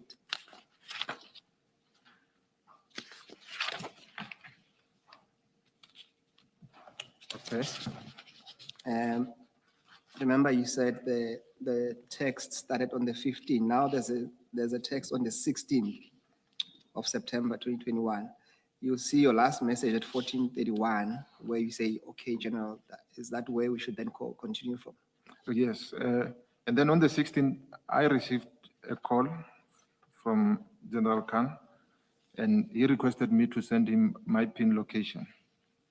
And that's when I sent him this PIN location, and he said 15 minutes away. Then I said, "Okay, General." And then there was a message deleted there. And then underneath, I wrote, "Hi, General, with all due respect, there's something I was thinking regarding your statement." Before we get there, I think that's a different conversation.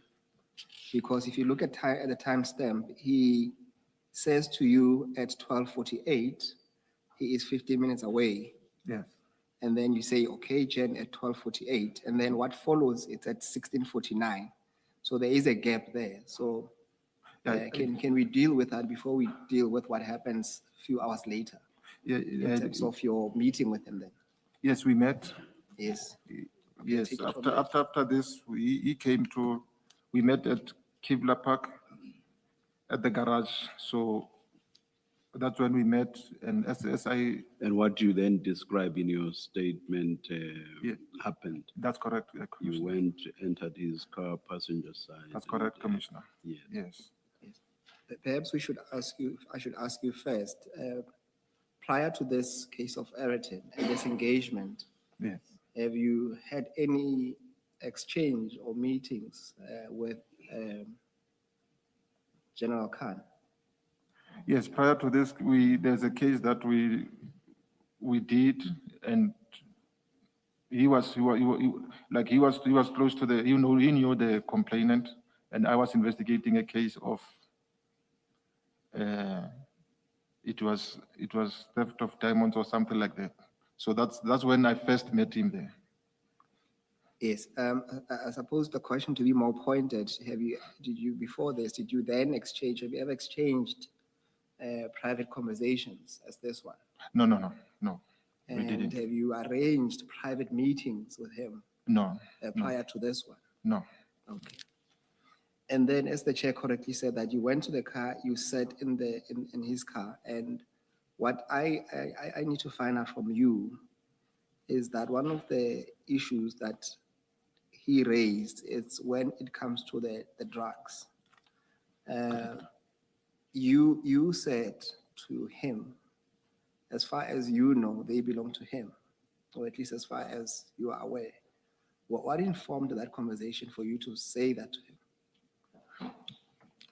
Yeah, after our arrest, people were saying that those drugs belonged to him, General Khan. So when I related it to him, it was out of what I've heard from what people were telling me. And who are the people? Commissioner, general people of the public. Police officers, other police Yes, officers? yes, I can say so. All Yes. right.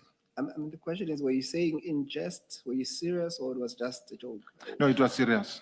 It was quite serious what you said. Yes, yes. But he laughed, obviously, he laughed it off. Yes. And that ended there.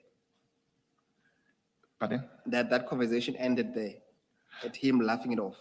No, obviously, he said he was not interested in me. He wanted, they actually wanted Colonel Sipungu. And I responded by saying, but Colonel Sipungu, he was not even aware of this. I'm the one who phoned him to inform him about this, the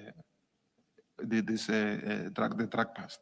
So there's no way that he can be involved, because it was as if Colonel Sipungu might have been the one who arranged everything. Then I was distancing Colonel Sipungu from that. I mean, before we continue on Sipungu, I mean, what I was asking is that you are sitting with a high-ranking police official in your car, and it's just the two of you, and you literally accuse him, or at least say to him, the drugs belong to him. Yeah. I'm just trying to understand that atmosphere, or is it called the bravery, to confront him with that information. To be honest, commissioners, I was still upset with the way I was treated on the scene, and maybe that explains the bravery that you're saying, because I was still, I felt I was arrested for something that I didn't know. So maybe that explains the bravery. And when he said to you, it is not you that he is after, I think he used the word, it is not me that they wanted. Yeah. What did you understand by they, and also what they meant, like they wanted Colonel Sipungu? I think it was the DPCI. I believe it was him and the DPCI, because initially he requested to come to a meeting with General Kadwa. And I said, I won't be comfortable with that. And I still don't understand. I still don't know the reason why he wanted to invite General Kadwa to that meeting. So that's why I believe perhaps it was DPCI also when he said they. Because he didn't say I'm interested. He said we are looking for Colonel Sipungu. And then what did you understand by wanting him, wanting Colonel Sipungu? Because I think you quickly said, no, it wasn't him, it was me. What did you mean by, what did you understand when he said they wanted him instead? No, I understood that they, like, commissioners, if I can put it like this, I first received a visit from these members from DPCI in prison. So I only found out at Major General Khan's hearing that he might have been the one who sent them to me in prison with the disguise that I want to give them information. So when he said they want General Siphungu, to me it appeared as if people who are looking for a scapegoat for what they did, or they arrested us, but now they don't have anything, so they are trying to get evidence to place on us. Because I still believe he was recording me on that day. I believe he was recording me. Is that why you were then direct Yes, yes, on those at least accusations? yes. And then two other issues arises from that conversation. He promised to give you a statement to use in your upcoming disciplinary hearing. What is that all about? Right. So he said to me, he could see that I was doing an honest job at the scene. So I requested him that, okay, if you saw that I was doing an honest job at the scene, can you please deposit a statement so that I can submit at my disciplinary hearing? Because I was now charged with the same matter where you are saying you could see that I was doing an honest job. So basically I was looking for his statement so that I can submit to my, as my witness. Warrant at my officer, hearing. It's kinda- if you look at that text on the 16th at 16:49, it suggests that he did give you a statement, you looked at it, and you were not happy with the statement. Is that a fair reading of that text? Because you say here, "Hi, General, with all due respect, there's something I was thinking regarding your statement." As if he has already given you a statement, you looked at it, but you were not happy with the content. No, it wasn't, he never gave. I think I wanted him perhaps to advise him how to put that statement. I believe maybe I wanted to, but he didn't respond, then it ended there. Yeah, but it doesn't gel with what follows because it looks like your hearing was the following day. So when you say at 16:49, there's something I was thinking regarding your statement, it looks like the statement was going to be presented the following day. You already had it, but you had misgivings about that statement. No, Because if you were only asking for a statement at 10 to 5, the hearing being the following day, then it just doesn't make sense. When were you going to get that statement and when was he going to prepare it? Commissioner Kumalo, I never received that statement. Maybe I was sending him a text to remind him in a way that I'm still waiting for that statement. Yeah, but that's not what the text says. Yes, The text creates the impression because you say, "Hi, General, with all due respect, there's something I was thinking regarding your statement." Yes. And that suggests you've already seen his statement, but you want it to be changed. No, that's not what happened. Because here you're not asking him for a statement. At least we can agree on that the text doesn't say, "Here is a reminder that I'm still waiting for a statement," or something like that. I must say, I might have been trying to be as polite as possible, because I was on his mercy for him to submit that statement. No, warrant officer, it doesn't read that way to me. I understand what Commissioner Kumar is saying. And it raises concerns, I must say to you. But if I may respond to that, I didn't receive that statement. It's a fact. Thank you. Officer, why did you not want General Kadwa to be part of your meeting with, is there any specific reason? There's no specific reason, Commissioner Baloyi, and I'd say I was not going to feel comfortable when both of them were there, because I didn't know what is it that he's looking for. He just wanted to meet me, and then he wanted to invite somebody else, and I was still confused as to what is it that he's looking for.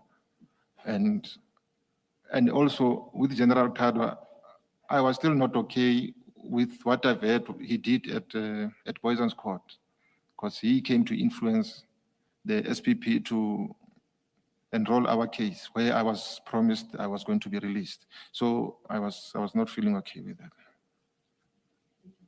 Thanks, Commissioner. Warrant officer, then on that text, so that exchange is on the 16th of September. Then the Yes. very next day, on the 17th, then General Khan says to you, "Good morning. Good luck with your matter today." Correct. Is that correct? That's correct, yes. And keep in mind the concern that Commissioner Kumalo raised, that it seems to be that you have received a statement and his greetings to you, it does not appear as if it's someone who still owes you something, because he's very aware that you're going for the hearing. You have agreed, and he starts the conversation at 8:28 to say to you, "Good luck with your matter." In fact, your response makes it worse, because you say, "Thanks, General." And that, I would put it to you, that it does not accord, it would not accord with someone who doesn't have a statement, because your answer would have been, I am still waiting for your statement. What's your comment, Warrant Officer? Now, my response will be on page 19, underneath that, "Thanks, General." It was can I read it? Yes, yes. Yes, thanks. It was postponed to Monday. I mentioned your statement and I was told I should bring it on Monday if it's ready. So I'm asking if it is possible to get it before Monday, General. Yeah. Okay, Yes. So I didn't have that statement. okay. And then continue on the 22nd. Pardon? On the 22nd, Oh, there's a okay. chat. Thank you. Yeah, Yes. thanks. On the 22nd of September, 2021, I texted, even in general, I was dismissed from the SAPS. Then it was at 2020 to 2039. And then he responded, "Hi, Steve, I just got home now." It was 2248. It's 2022-48. "Sorry to hear about your dismissal." It was 2248. Then I saw the message the next morning, and then I responded, "Yes, it's difficult to take this, General, especially when I know I did nothing wrong, and perhaps your statement should have made a difference." And that's a statement you never received. I never received it. And then you also then, I think you promised to assist him to arrange a meeting with the informer. Yes, yes. From your, at least from one of the two issues that you guys agreed upon. One is that he'll give you a statement. And then what became of the second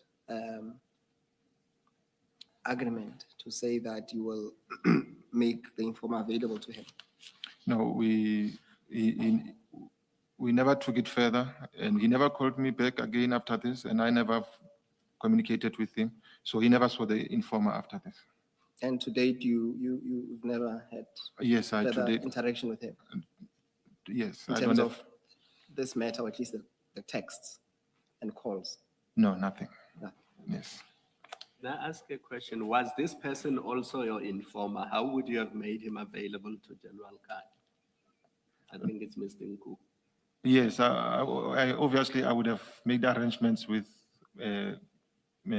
Mashaba to avail him. No, my question is, was he your informer? No, Commissioner Kumar. He was So not. how could you make an undertaking to General Khan that you will make him available if he's not your informer and you don't know if Mashaba will agree to make him available?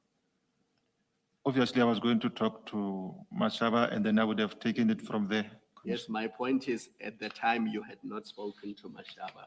So you did not know that Mashaba would have been willing to make his informer available. Yes. In those circumstances, how could you promise General Khan that you will make an informer available to him? And how did you even know that this person was an informer? So I've got a couple of questions there. Having not spoken to Mashaba, how Yes. could you make a promise to General Khan that you will make the informer available to him? No, I believed if I if I speak to Mashaba, he won't have a problem to avail the informer. Did you know Mashaba before? No. But No, Commissioner, just stop there. Okay. If you did not know Mashaba before, and you did not know this informer before, how could you confidently say to General Khan, I will make this informant available to you? Commissioner, if I may explain, we went together to prison, and obviously we spoke, and we ended up understanding each other better and all that. And so when I said I'll make him available, I had an understanding that knowing Mashaba from prison, if I can talk to him, he wouldn't have a problem with him availing the informer. And you assumed that the informant would agree to speak to General Khan, Yes, that's what I assumed, yeah. but you didn't know that. Correct, Commissioner. Thanks. Why would you want to make the informer available to General Khan if in that same conversation you say to him, there's talk that these drugs are yours? How do you explain that you are aware there's that kind of talk Yes. about the general, that these are in fact his drugs? And you're not saying anything in your statement that suggests you didn't believe it. You mention it to him because it's what you have heard. And you say, this is what people are saying about Yes. you. Yes. And yet in that same conversation, you say, I'll make the informer available to you. Can you just explain that behavior that on the face of it doesn't make sense? Okay, I did not take it. It doesn't make sense at that time because I was also desperate for that statement, and also I believed with General Khan at Crime Intelligence and the informer, so then it could have somehow I could have introduced like they could have maybe exchanged information, both of them also. So it was based on that, the exchange of information as to, because what he was interested was, how did the informer know about that? Yeah, well, that's what you tell us, that he was interested how the informer knew, but you've told him in that conversation as well, or you at least have background information, that's what you convey to him, Yes. that actually they say you are involved in the dealing with drugs or the trafficking of drugs Yeah. in whatever form. That's what is being said about you. And then you say, well, I'll also I'll expose you to an informer who informs on drugs being available and being brought into the country. At the very least, it seems to me that you, in fact, would have been putting the informer's life at risk if you expose him to somebody that you have had they deal in drugs.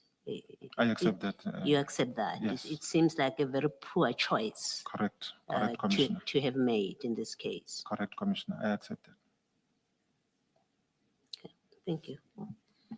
Um, And maybe a related question I might as well ask. There was talk that these drugs belong to General Khan. And you've said to the chairperson, this is within the police. At which level? Was it just corridor gossip? Was it among the juniors? Was it something that you say, well, even, I've heard that some of our senior people were aware of that or were part of that kind of talk. At which level was this information being shared or these discussions happening in the SAPS? It was corridor gossip, Commissioner, casual chats, casual talks among colleagues, and yes. Yes. And I think as I understand the evidence, you there's a complaint that was laid arising from this incident or this drug bust Yes, with IPID. IPID ended up correct. being asked, and that included General Khan. Yes, yes, yes. And you would have, when I say you, I mean your group of Yes. arrested people would have been the ones that laid a complaint. Correct, Commissioner. That's where it flows from. Yeah. And specifically against General Khan, what was the complaint that was laid that you were asking him to be charged with or to be investigated? It would have been the defeating the ends of justice and the theft of drugs. And it didn't include that IPID should investigate the allegation that in fact he's involved with those drugs. I understood it when I say theft of drugs, it would include those allegations, yes. That he's involved. Yes, yes. This thing that you say was corridor talk. Yes, you thought. correct. But did you specifically say to IPID, I imagine IPID would have taken statements or Yes. interviewed people. Yes. Did you specifically say to IPID that there are in fact allegations that these drugs were General Khan's drugs? No, I didn't. And simply because I did not have a statement to support my accusations. Yes. I didn't have those powers. Like if I had the statement, then the person who was telling me, then I would have perhaps pursued it further. You didn't think to mention it and leave it to IPID to investigate because you say there was corridor talk. I mean, it must have been serious enough, that talk or of such a quality that you later on do mention it to General Khan to say, this is what they say about you. So it wasn't passing comment in the SEPs. It must have been serious enough for you to mention it to him. And did you not consider that you should mention it to IPID and leave it to IPID to do the investigation? I mean, you obviously have not investigated it, so accept that. Did you not consider that in the light of because it's quite a serious allegation Correct. To be made about someone so senior, it shows the seriousness of it and how you seriously took it, that you mention it to him. And so if you get to a point where you lay a complaint with IPID against him to do with drugs, that I would have thought you would say he did all of this because you were complaining. This is their drugs. Yes, They're yes, yes. defeating the ends of justice. Right? Yes. I would have thought that statement would have and should have included you saying that, in fact, the talk is that these were his drugs. And perhaps that's what explains his behavior on the day. I don't understand that you didn't think that was important to mention. Yeah, I accept that, but as I mentioned, I thought if the person who was telling me that is not willing or he won't be submitting statement, it won't be material. Okay. Thank you. Thanks.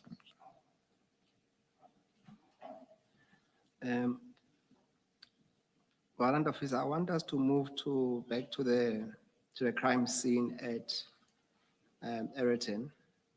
In your statement, it's page 8.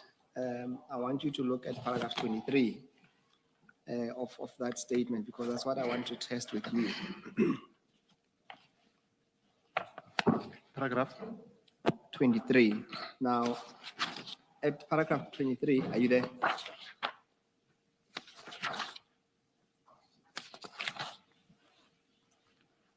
Yes. Yes. Now, this is where you say that your observation is that after the scene was handed over to you, this is what you say. At this stage, the scene was under control. The exhibits were still secured in bags in their original forms, not tampered with. The crime scene was still under investigation as witnesses were interviewed and suspects under arrest. The dog unit was summoned as well as the photographer. Now, I want to test that statement of yours and that conclusion of yours with the with the national instruction. But before we get there, can you accept for a moment that you cannot seriously confirm that the drugs were in their original forms and not tampered with, because you wouldn't know that? You accept that? That is Yes, sir. not, it's not Yeah. correct to say that they were Yes, not I tampered. accept that. I Yes. accept. There's a file, it should say stain file. It's file 2.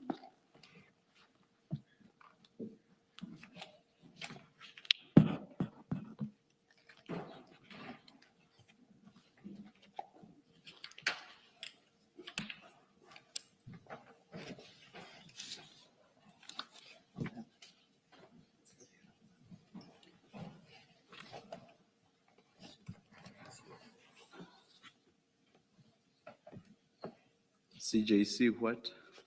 It should be CJC 209, 209, 219 in fact. 219, sorry.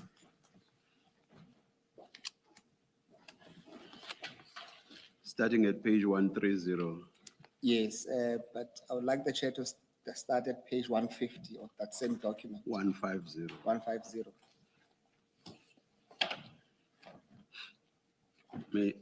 Perhaps before you start with this, may I just ask one or two questions? Warrant Officer, may I take you to paragraph 24 of your statement at page 8? I'm there, Commissioner. Yes, there you say, that's at the end of the third line. You say, I can also confirm that the scene was, and I lay emphasis in what follows, handled in line with the SAPS National Instruction 1 of 2015. We have the testimony of Warrant Officer Mohana, Yes, who Commissioner. said the opposite. That is, everything that they could have done wrong, they did wrong. It was a mess, a complete mess in terms of handling a crime scene. There was even a report given by, what was the word used? There was an adjective used. It was a stuff up, something like that. Yeah. And when we put questions to him, if he accepted that that was indeed so, he accepted all of those. And when I engaged him in the morning yesterday, he even accepted that both he and Chief, yes, were open quote, clueless, close quote. How can you say what you are saying here? Commissioner, I have to concede that it's wrong. The scene was not in line with the National Instruction 1 of 2015. And I perhaps was mentioning about this, like mentioning the scene after my arrival. No, that cannot be. That's about the scene as it should have been. Yes. You cannot focus on what you found. But anyway, there are problems even with regard to what you say, that is, which is what you found. Yeah. So your statement is totally untrue, correct? Correct. Why did you make that untruthful statement? As I mentioned, Were you protecting your colleague, Warrant Officer Mohana? No, Commissioner. Why did you make the untruthful statement?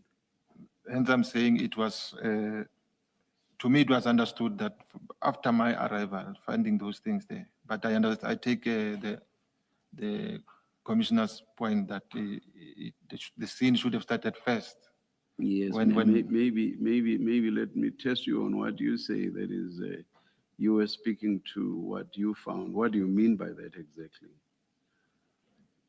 Speaking to the exhibits themselves. And when you say the scene was in accordance with National Instruction 1 of 2015 with regard to what you found there, what do you mean by that?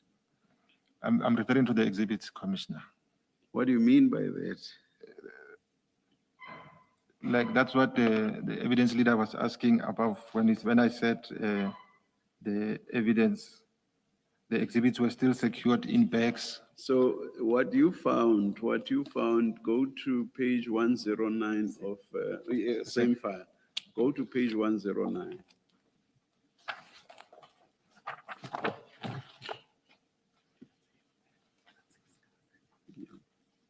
Page 109. 109, yes. It's Do you says see another the thing. black buggy? It's, that's the file written, it's the very same file you have. Page 109.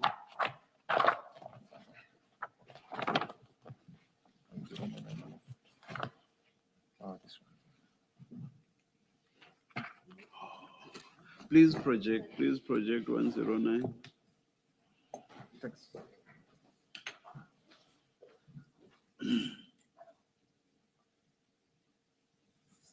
Is it not in the same file? Because otherwise we're going to have a problem when we get to 150. No, it's in the stains file. No, I understand. I had taken you to your statement, warrant Yes, officer, yes, so yes, I I understand. But at 109, there seems to be problems with flighting that exhibit. Anyway, at 109, what you see there is the black buggy, an official vehicle used by warrant officer Mohana, correct? Correct. Yes. And we have there those black bags that are lumped at the back of that buggy. And we do see the red car somewhere in front on the right-hand side. That's your car, correct? Correct, Commissioner. So you have arrived, you are at the scene. So this is how you found these exhibits, whatever the content was, correct? Correct, Commissioner. And based on what we see there, why is it that you say that the scene, open quote, was handled in line with the SAPS National Instruction 1 of 2015, close quote?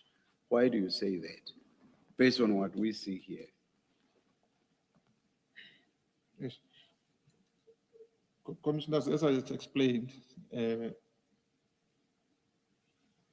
I might have been wrong in referring it to the national instruction, and my concentration was on the exhibits, the security, like they were not stolen, and they were still. How do you know that? How did you know that? How do you know that? How did you then, and how do you now know that they had not been stolen? You just find them lumped there, and there's nothing beyond that you know personally. No, and except for the statements of people of Scania as well as. Do you not agree that it's fair when I say to you, you were trying to protect your colleague, Warrant Officer Mohana, by saying everything was in order insofar as how crime scenes should be handled? That's fair. That seems fair to me under the circumstances. Because one, you tell an untruth, and two, you then attempt to get out of that by saying, no, I was concentrating on what I found.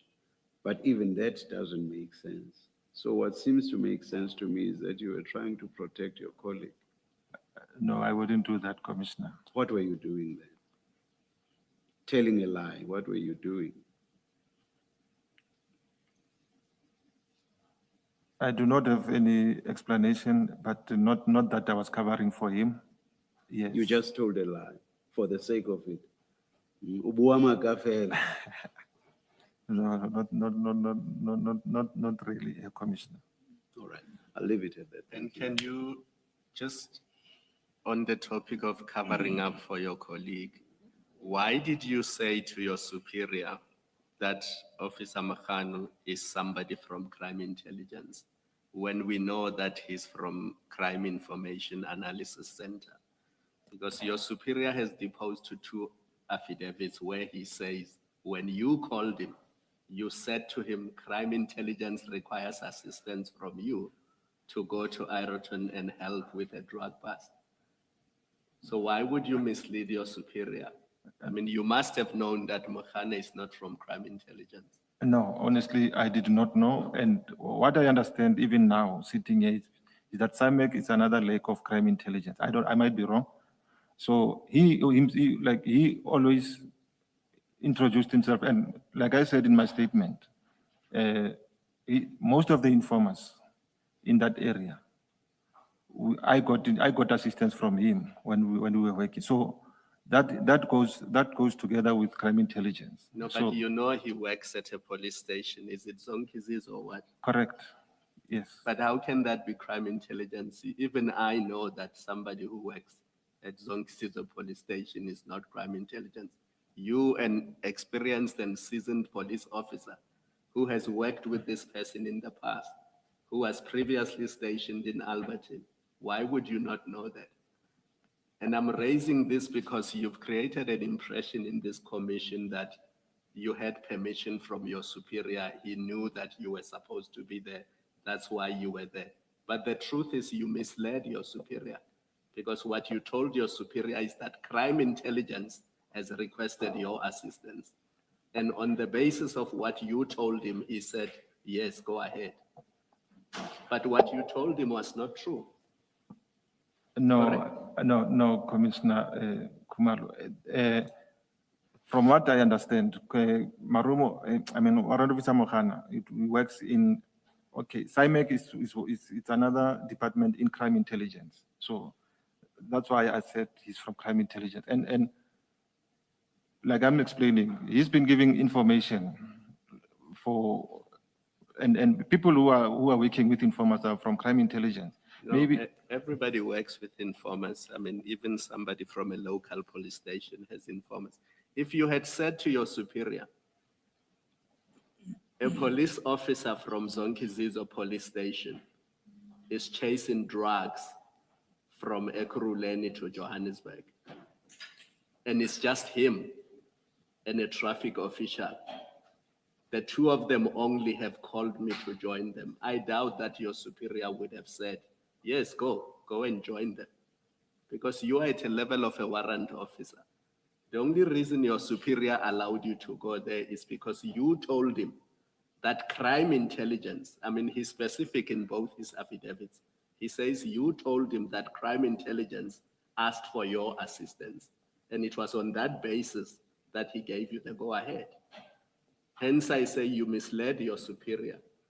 And it was on the basis of the information you gave him, which was misleading, that he allowed you to participate in this past. No, I would disagree with Commissioner. Is your superior lying when he says you told him that crime intelligence asked for your assistance? No, I told him that. You told him that? Yes. And that is not true. Crime intelligence did not ask for your assistance. But Warrant Officer Mokhana, although he said SIMEC is under crime intelligence. So why did you not say to him, somebody in SIMEC at Zonkizizo police station is following a truck from Durban, and only him and a traffic officer are chasing it all the way to Ireton, and I'm joining only the two of them? Honestly, I did not know about SIMEC up until our arrest, because to me, he works at crime intelligence. I'm not familiar with what is happening in Zonkizizo. He's working at crime intelligence. Whether SIMEC or what, he's at crime intelligence. All right, let me leave it there. Thank you. Can I just go back to your discussion with the chairperson about paragraph 24 of your statement, where you say, your explanation of that paragraph of what you say there is that you were explaining, you are speaking to after you arrived there, what happened after you arrived. You have your statement there, paragraph I'm 24. still checking it. Page 24. Page 8, that's in your statement. Oh, okay. Page 8. I'm there, Commissioner. Yes. So the answer that you give to the chairperson cannot be correct, because you open that paragraph by saying primary responsibility of the first responding officer So you're not the first responding officer. Mahane is the first responding officer. And then you say all of that was done. After saying, because that opening paragraph is about the responsibilities of the responding officer. That's what they must do. They must take control and secure the crime scene. To ensure integrity and originality, that whole list is what the first responder must Correct. do. Correct. Now, you say, if without your explanation, reading this paragraph, you are saying that's what Mahane did. That's what that paragraph conveys. And so your answer to the chairperson that you're speaking only to the period after you arrived cannot be correct, cannot be the truth, in fact. The truth is you are conveying what Mahane did on that scene, and that is false because he did not do any of that. And you had no way of knowing what he did when he got onto the scene. Correct, correct, Commissioner. Yes, so it is false, firstly, what you represent in that whole paragraph. Correct. Two, even if one were to entertain your explanation, which is you're speaking about after you arrived, you did not do any of that. You did not ensure the integrity and originality of evidence and exhibits. You found them on the van and you did nothing about them, Correct, Commissioner. right? You Yes. didn't ask why, at least in your statement, you don't say, I asked why are they on the van? Where were they? You don't say that in the statement, but importantly, you didn't do B, right? Correct, Commissioner. Investigate and process the crime scene thoroughly and undisturbed. The scene was already disturbed, so you're misleading when you say that's what happened. The first responder investigated and processed the crime scene thoroughly and undisturbed. And the rest of it, record facts and events properly. You did not do any of that. You tell us you took a statement from Jolene. You asked questions and started taking a statement. You're not even sure whether you completed that statement. You do say that. Correct, Commissioner. Yes, so none of that which is listed in paragraph 24A to G did you do personally. So Correct. you're not, so your answer, that's another reason why your explanation that 24 is about accounting for what happened or what you did once you got there, it's not correct. I agree. It's a false representation of what happened. I agree. And it still raises the question, why would you mislead about something like this? And leads to, until you give a proper explanation, it leads reasonably to the conclusion that, well, you were trying to cover up. For Mahane, whatever you knew about what he did, you were covering up for him. Do you want to comment? I agree with Commissioner Baloi with all the points, but I'm honestly saying cover up. It was not in my mind when I wrote this. Thank you. Thanks, Commissioner. Maybe now that we are dealing with that first responder, Warrant Officer Mahane, you say in your statement that Warrant Officer Mahane handed over the scene to you. That's another misrepresentation. It did not happen at all. And the question again is, why would you say that when it did not happen? And it did not happen because Warrant Officer Mahane told us what happened. He said Mashaba was in charge of the scene. Commissioner, And we had a lengthy discussion with him about that, and he accepted that. He said Mashaba was the person responsible. And Mahane was asked the question, you were the first responder, you're SAPS, and you have a national instruction that tells you what do you do as SAPS when you arrive there. And he said, I accept. I didn't do what I should have done. Mashaba was in charge of the scene. He could not have handed up the scene to you. For that reason, again, that's a false misrepresentation. By you, or, and most unlikely, by Mahane when he says Mashaba was in charge of the scene. So one of you is not telling the truth. But we have the version of the first responder who says Mashaba was in charge of the scene. So it is false that he handed over the scene to you because he couldn't hand it over to you if he wasn't in charge of it. Commissioner, I hear what, and I agree with what you're saying, that's what he said, but the scene was handed to me by Mohana as the one who phoned me to come to the scene. As to why he denied being in charge of the scene, I don't know.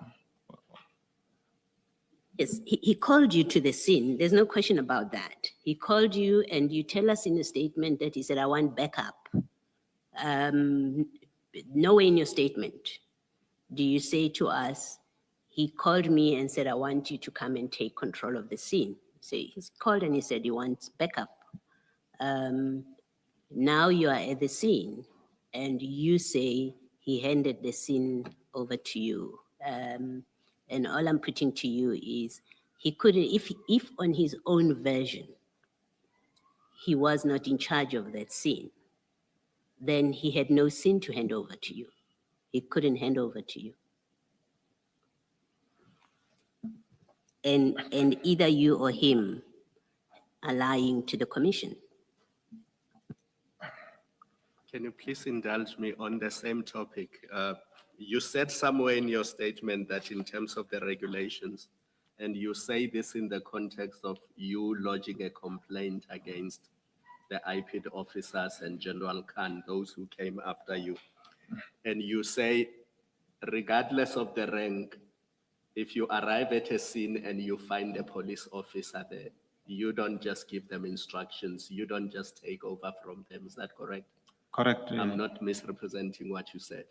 And you say because they did that while you were already there, they acted improperly and they defeated the ends of justice. Correct, Commissioner. But my difficulty with that is that when you arrived at the scene, the subs vehicle that we see on page 109 of the stain exhibits was already there, and there were already 2 uniformed police officers in a police vehicle who were there. And yet you did exactly the same thing. You bypassed them and purported to take over the scene. Isn't that unprocedural because you found them there?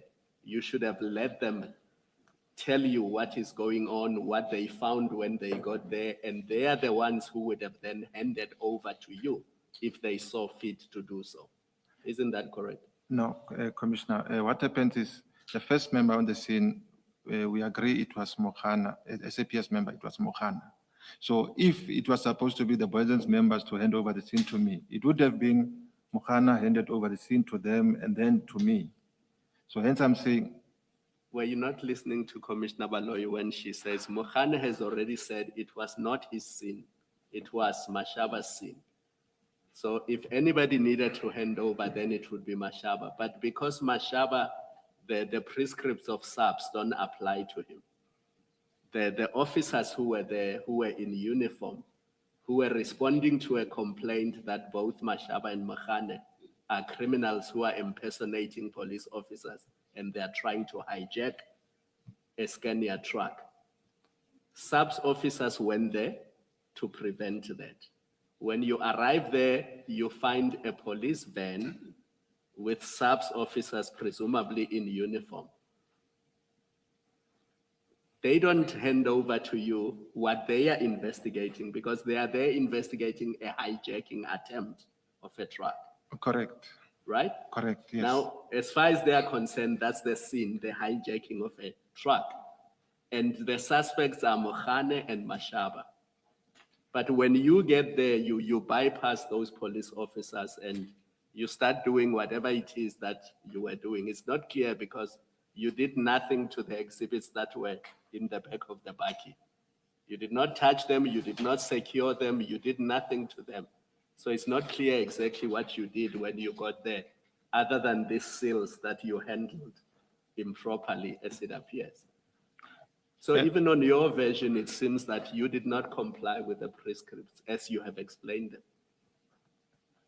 If I may answer, Commissioner, yes, the 2 Boyden police attended the scene on the basis of truck hijacking, but Exactly. it ended up, it is not a truck hijacking, it's the scene of Mashaba and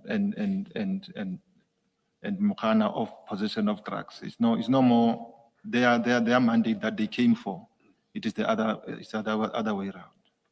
And according to you, the scene was not the Baki, the scene was the entire area.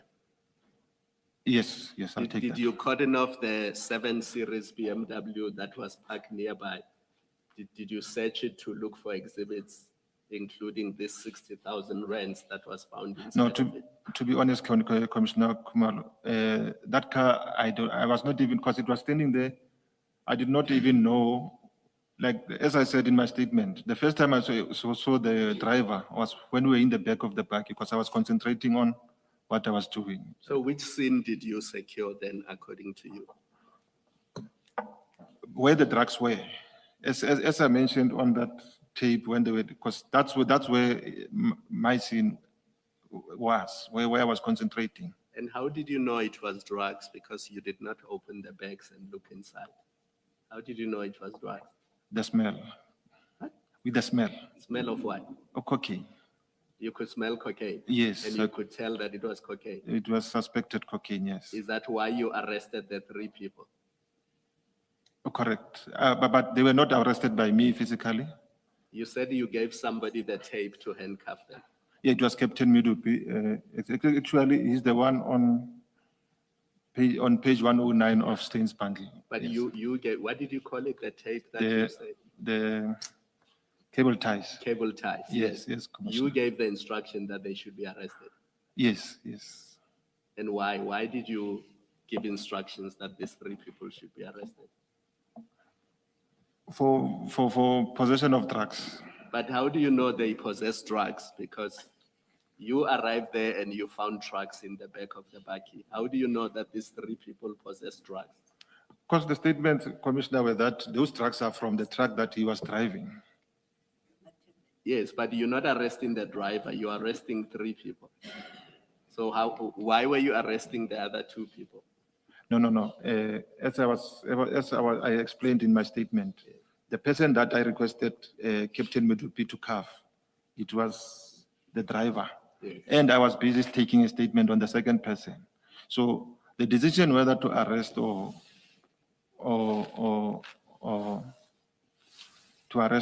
release was going to be finalized when Lieutenant Colonel Maluleke arrives.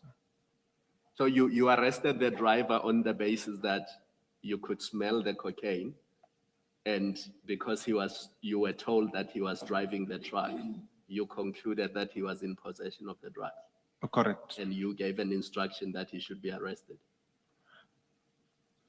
Not per se, Commissioner Kumalo. When I arrived at the scene, he was arrested, right? And No, you said you gave instructions that he should be cuffed with the, yes, Yeah. I'm coming there. Yeah. So while the scene was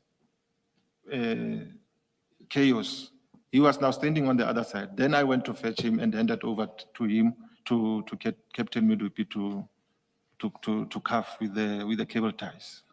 okay. Early today, you mentioned what your experience with narcotics or drugs is. Do you remember? You were being questioned by Mr. Musigidi. Correct, Commissioner. Yes. And my sense was that you don't have much experience. Am I correct? Correct, Commissioner. And I think you said the largest consignment you would have been involved in was something like 5 kg. Correct, Commissioner. And 5 kg of what? I think it was cat. Cat. Yes. Oh, all right. Yes, And not cocaine, obviously. correct. Now, I'm interested to know how you would have smelt the cocaine. No, with the smell that was coming from the back, obviously, one could smell that it would be. Although I did not know if it's a cocaine or it was. Do you know how cocaine smells? Right now I know how it smells. At the time, did you know how cocaine smelled? Hence, I was saying, Commissioner, I did not know You did not know. Yes, what kind of a drug But it in was. response to Commissioner Kumalo, is that not the impression you gave, that is, you could smell the cocaine? Yes, I should have said I should smell suspected drugs or I said suspected cocaine, if I remember well. Meaning you smelled cocaine. That's what you meant in response to Commissioner Kumalo. Yes. So that was untrue. No, it is. Because you've just said now, at the time, you did not know how cocaine smells. So it was untrue to respond to Commissioner Kumalo that you could smell the cocaine because at the time you did not know how it smells.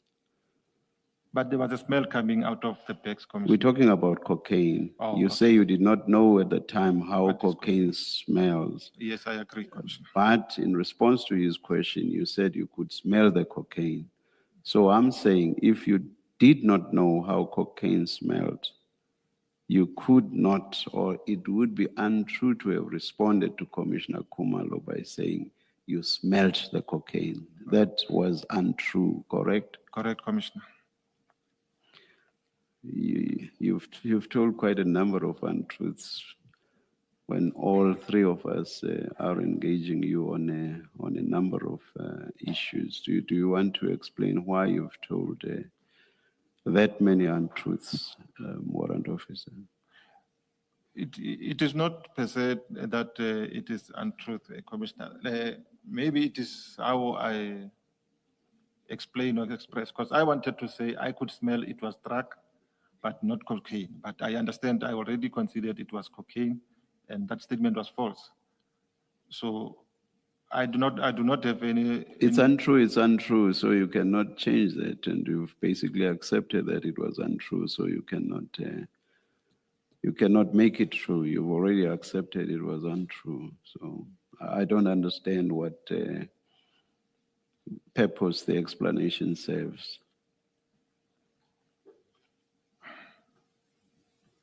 Do you think it serves any explanation? I suppose so, Commissioner. Thank you. Warrant Officer, you are at the National Investigation Unit. Correct, Commissioner. That's what you say. Yes. Is that the same thing that is commonly referred to as NIU? There is something called NIU, and I Correct. think here in your when you first explain, the acronym you give though is NINU. Yeah, that's the correct one, NINU.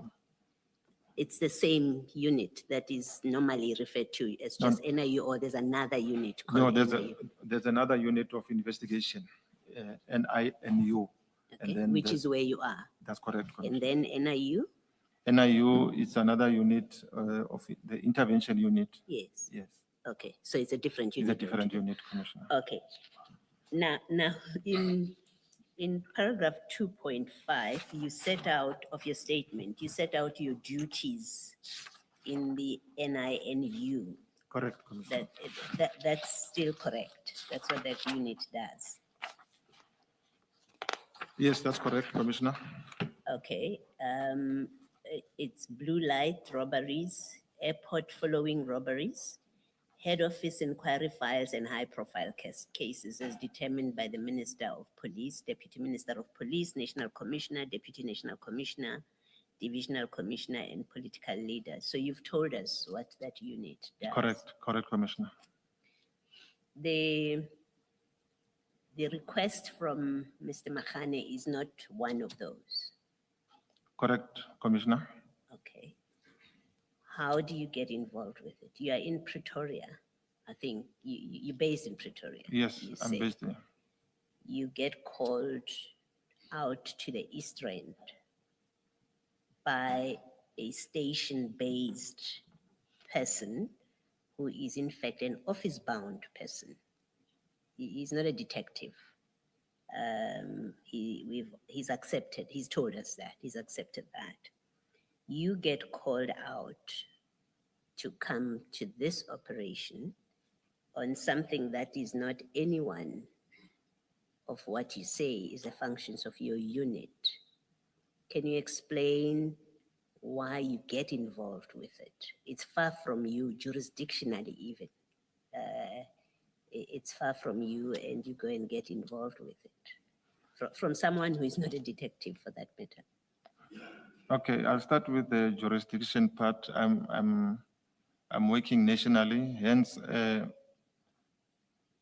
in May of that same year, I was in Richards Bay, Emangu, I forgot that circuit court, the High Court, where we were dealing with another matter there. Okay, so we work nationally. So, and then the issue of involving myself, I first requested permission from Colonel Sipungu, and had he said no, don't go, I wouldn't have. Yeah, well, it's another question why he said you can go. Don't concern yourself with his reasons Yeah. for giving you permission to go. I'm having the discussion with you that you Yes. get a call from someone whose job is he's office bound. You say he's crime intelligence. Well, we know he doesn't do this job. He told us that his job is administrative. He's in the office. Even his superior said that about him. You get a call from that person, and then it doesn't fall in any one of these. It's not blue light robberies. It's not airport following robberies. It's not a head office inquiry file or high profile case, as you've described. And so I'm asking you to explain your decision to become involved with something like that, which is so out of your functions or the functions of your unit as you describe them.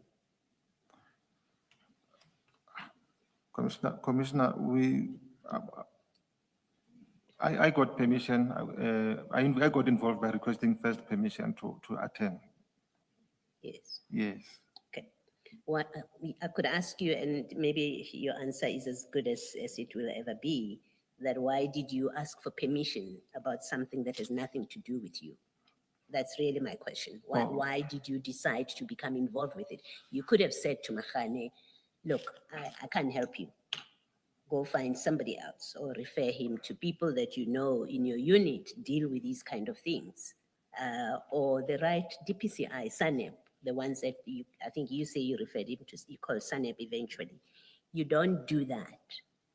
Yeah, the reason is the information was supposed to be attended to. So maybe the delay in attending to that the drugs would have disappeared. No, he didn't say to you the drugs are going to disappear. He said, we have information. Come meet me in Alberton. We have information. And then you say, yes, once you've identified positively, come back to me. So don't do maybe the drugs would have disappeared. He never said that to you. Yes, And you never said to us there was agency. In fact, I want to suggest to you that forget any explanation that seeks to suggest there was agency to this. There wasn't. Mahane and Mashaba had it under control. They followed the truck. They went to the depot. They followed the truck. They got to Scania. They reported themselves. The buggy went in, so there was no agency that required your involvement. So don't let that enter my conversation with you. My question still is, this has nothing to do with your functions. All there is a connection. You and Mahane are friends. You've worked together before. You've told us that, and he continues to give you information. That's the only connection. He calls you about something that has absolutely nothing to do with your unit and with your duties in particular. Why do you not say to him, find somebody else? You choose, I'll get involved. Especially something that you know nothing about. You've never done drug busts. You've told us about 5 kilogram. You think it was cat. You've never done a truck is coming, it has drugs, we have information. Why do you choose to be involved with this? And the question is asked because the circumstances of this operation, including the involvement of Mr. Mahane, of Warrant Officer Mahane, is deeply suspicious. That's why the question to you. No.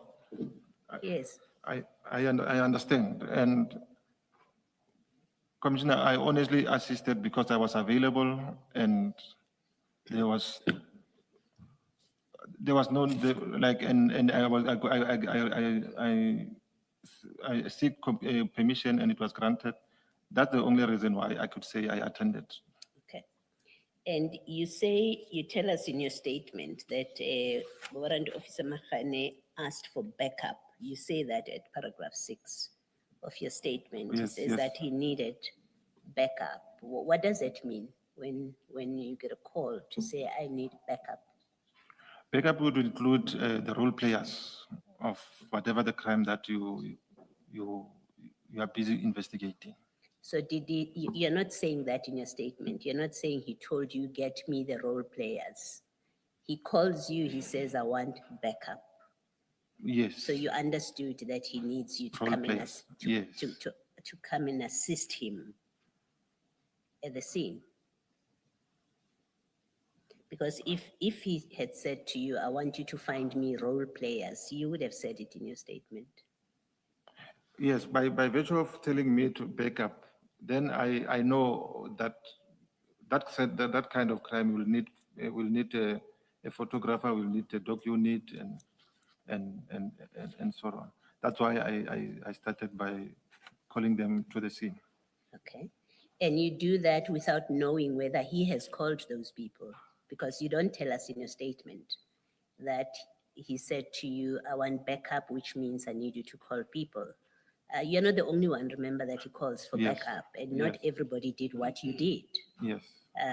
You've become very busy from the outset. You start calling people to come to the scene when all he has said to you is, I want backup, which brings me to the question of what in fact did he say to you that makes you so active to now start calling people and gathering people to go to the scene?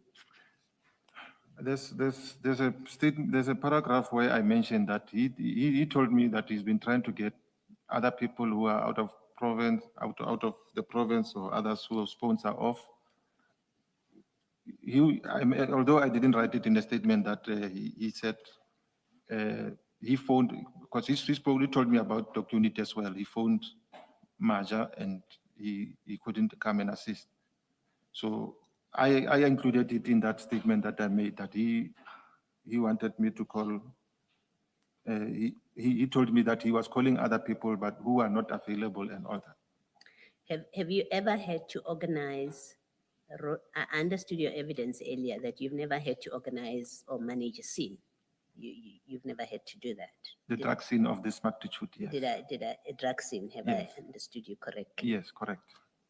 And I may have, you can correct me, I understood it to be, so you don't have experience in crime scene management. I'd say I have experience in crime scene management, particularly. Because you have managed a scene before. Correct. Okay, Correct. just not drugs, Yes, Commissioner. just not drugs. Yes, Commissioner. Okay. So when you, without experience, when you get that kind of call and you understand backup to mean he needs the different role players, why do you not call the people that have experience in that? Instead of calling everyone else that you've called, why do you not, the first call make, why don't you call Sanem, which you do much later? Yes. Why do you not call LCRC, which you do, you tell us once you're at the scene, you do that. Yeah. Why are you calling all these other people? I have a long list of the people that you have called along the way. And the question is, why are you not calling Sanep? You know there are people who have experience in matters like this. No, Commissioner, as I said, the first call I made, it was to Captain Midupi. Captain Midupi is my immediate commander, and he also came to the scene. And then You were calling him to say what to him? I thought you called him to get permission to go. no, Captain Midupi, he came to assist at the crime scene. Okay. Yes. Colonel Sepungu is the one that gave permission. Oh, yes. Yes. So after Captain Midupi, I phoned the doc unit. And then they are the ones that told me that a lieutenant colonel of SANEP has the similar inquiry. So I did not need to call other people because I believe that when he comes, he'll take over the scene. Yes. Okay. And just to be sure, did Warrant Officer Mahane ask you specifically to organize role players for him? Did he tell you, I haven't done this, I need you to call the forensic laboratory, for example, because you called the forensic laboratory? Yes, that's another one. Because initially when I phoned when I phoned the forensic lab, I was of the opinion that they still come to the crime scene and package everything. So that's when I was told they no more do that. So when he phoned me to say he wants backup, so I understood it. He wants me to arrange every role player for that scene. Okay, thank you. Thanks, Commissioner. Thank you, Chair. Warrant Officer, I think I had referred you to the National Instruction 1 of 2015. Can we start at page 150?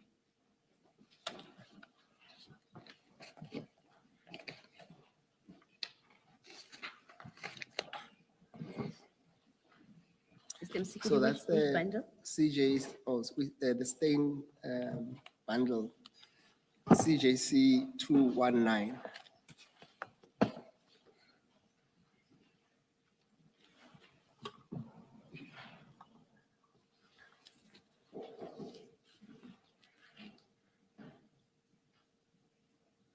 So you will see the warrant officer that on that page, there is a summary of the crime scene process. And it says that crime scenes can broadly be divided into the following phases. And it lists about,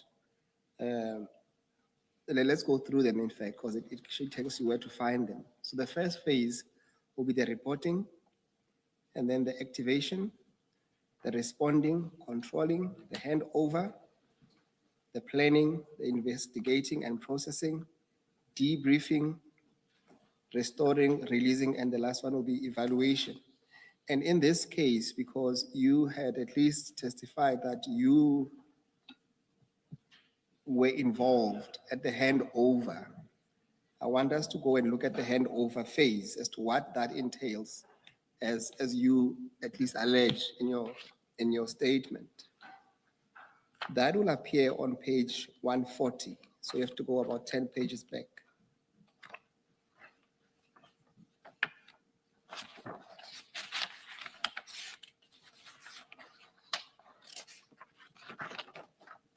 And you'll see there at 12, it deals with the handover. The first phase would have been dealt with by Warrant Officer Mahane yesterday. And then this is under continuity of control. It says the first responder must remain in control of the crime scene until he or she hands the cordoned area over to the crime scene commander, and hands the activities beyond the outer cordon off to the CCC or the CJOC. You accept that, at least on your version, then you would have at least tried to fit yourself as the crime scene commander, if we accept for a moment that Warrant Officer Mahane handed the scene to you. You accept that? Yes, Commissioner. Yes. Now, the following page, at 3, it deals with the designation of the crime scene commander. It says that the dispatcher must, depending on the information obtained, identify the appropriate investigating unit in accordance with the contingency plan and report the incident to the relevant duty officer of the unit. We are on 3, Asia. Yes. And I put it to you that you did not do that. You did not identify the investigating unit in accordance with the contingency plan. Where are you reading? Sorry, Commissioner. if you go to, are you on page 141? Yes, If you go to 3, 3, yes. 3A, it says that the designation of the crime scene commander, we have established that on your version, that should be you. Then it says that the dispatcher, depending on the information obtained, identify the appropriate investigating unit in accordance with the contingency plan and report the incident to the relevant duty officer of that unit. None of that happened. You accept that at least? Because there was no report, there was no plan No, in action. okay, sorry about that. I'm still trying to digest this because the dispatcher, these are the roles of the dispatcher. Do you see that it says designation of the crime scene commander? Yes, Yes. no, Perhaps let me help you. We'll come back to that. yeah, Go to number 5, okay, and it talks about the responsibility of the crime scene commander following the first handover. Once the first handover has taken place, the crime scene commander must take control of the scene and ensure the signing of the first responder report, annexure D2. And we accept in your case, there was no report given to you by Mahani. no, there was no report. Yes. And then say, obtain a comprehensive C-trap from the first responder. Did you receive any of that? Comprehensive, like in what? No, I didn't receive anything of that. Yes. And then I would take you, if you go to the following page, on 13, it deals with the planning phase. And this is the important one. It says that the planning activity is the key to successful crime scene processing. This includes, inter alia, a walk through the crime scene by the crime scene commander and meetings with the role players such as the crime scene examiner, forensic pathology official, other experts, and emergency personnel. And it says at 13.2a, the crime scene commander must evaluate the situation and, if appropriate, do the first walk through the scene, the crime scene, taking into consideration that the route used might need to be processed prior to the walkthrough. Appropriate PPE must be worn. And you accept that none of that happened. You did Yes, you did not walk to assess the situation. You did not, at the very least, have meetings with other people except the 3 that you mentioned, or the 2 that you mentioned, and you did not wear any PPEs. You accept that? Yeah, but I made a walkthrough when I first went to introduce myself to Mokana and Mashaba, and then went to the Boys police officers, and I also approached the witness who I was busy with, and I considered that within 30 minutes of my arrival, the scene was now starting to be chaos, uncontrollable. In your statement, you say nothing about doing the walk through the scene. It's quite clear you say that you met Warrant Officer Makhane and he introduced you to Mashaba and briefed you on what happened. And then what you did was to then instruct them, together with the assistance of the boys and police, to cordon off the area. And you started conducting the interviews, and later on you told Captain Midubi to arrest, or at least to effect the arrest of the driver. Nothing of sort to say you, and it says you must first walk through. You did not do that. You accept that? I accept that. And even if you walk through, you never wore the PPEs. Yes, I did not wear the PPE. Yes.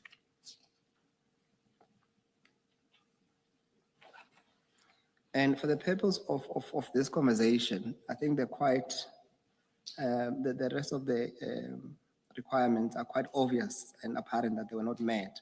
What I want to read to you, it's at least on E, it says you must keep the crime scene, or when I say you as the commander, the crime scene commander, you must keep a crime scene report updated.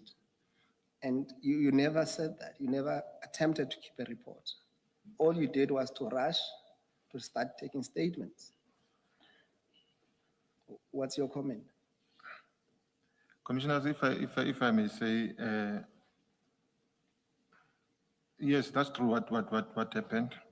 But when you get to the crime scene, this administration is difficult to go through it, like to complete it. When you are at the scene, you are concentrating on statements, exhibits, and whatever it is. So I accept. I did not complete that thing, but it was because of I was. Are you suggesting, warrant officer, that compliance with this instruction is optional? No, I'm not saying optional, Commissioner. However, in a normal day-to-day working, it is difficult. I'm not saying it's optional. It is a mandate. So when you find it difficult, you may choose not to comply with it. No, you don't. No, Please make me understand. no, you have to still do it with difficulty. Yes. Thank you. Please continue, Mr. Just out of Msigiri. interest, how many bags were in the back of the van, the black baggie? 23, Commissioner. 23. And what was inside? Did you count? Did you check what was inside? Inside the bags themselves, When I arrived, or as we were arrested. at any stage before you were arrested? Because you say your responsibility was to look after the exhibits. You didn't have time to do the walkthrough. So I'm just testing with you whether you actually looked after the exhibits and you checked that they were secure. Yes, I checked on the exhibits and What did you check? that they were still the way they were when I arrived on the scene. So you found the bags in the back of the bakkie and you were satisfied that they were still in the back of the bakkie? Yes, That's how- all you did? Yes. The primary scene, did you know where it was? The primary crime scene? Yes, at the back of the trailer, yes. Did you check that? It was now impossible because the truck was now reversed to the loading bay, Commissioner. Thank you. Warrant officer, I think the point I was trying to at least converse with you, it's simply that you were not the appropriate person to deal with the situation, and you were not equipped in terms of your experience and knowledge of what you were required to do, even if you were to accept that you attempted to act as a crime scene commander. Do you accept that? I accept, basically because I wanted to, I believed I was securing the scene up until the relevant people arrived. So I was doing that to the best of my ability. Yes, you've established that, but that does not accord. That does not accord with what is required of a crime scene Yes. commander. Yes, correct. Yes.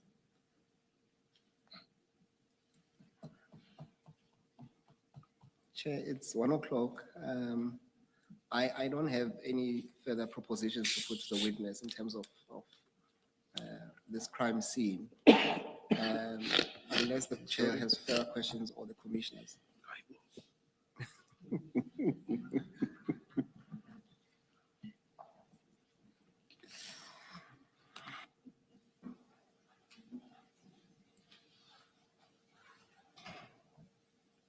Let's adjourn and resume at 2 p.m.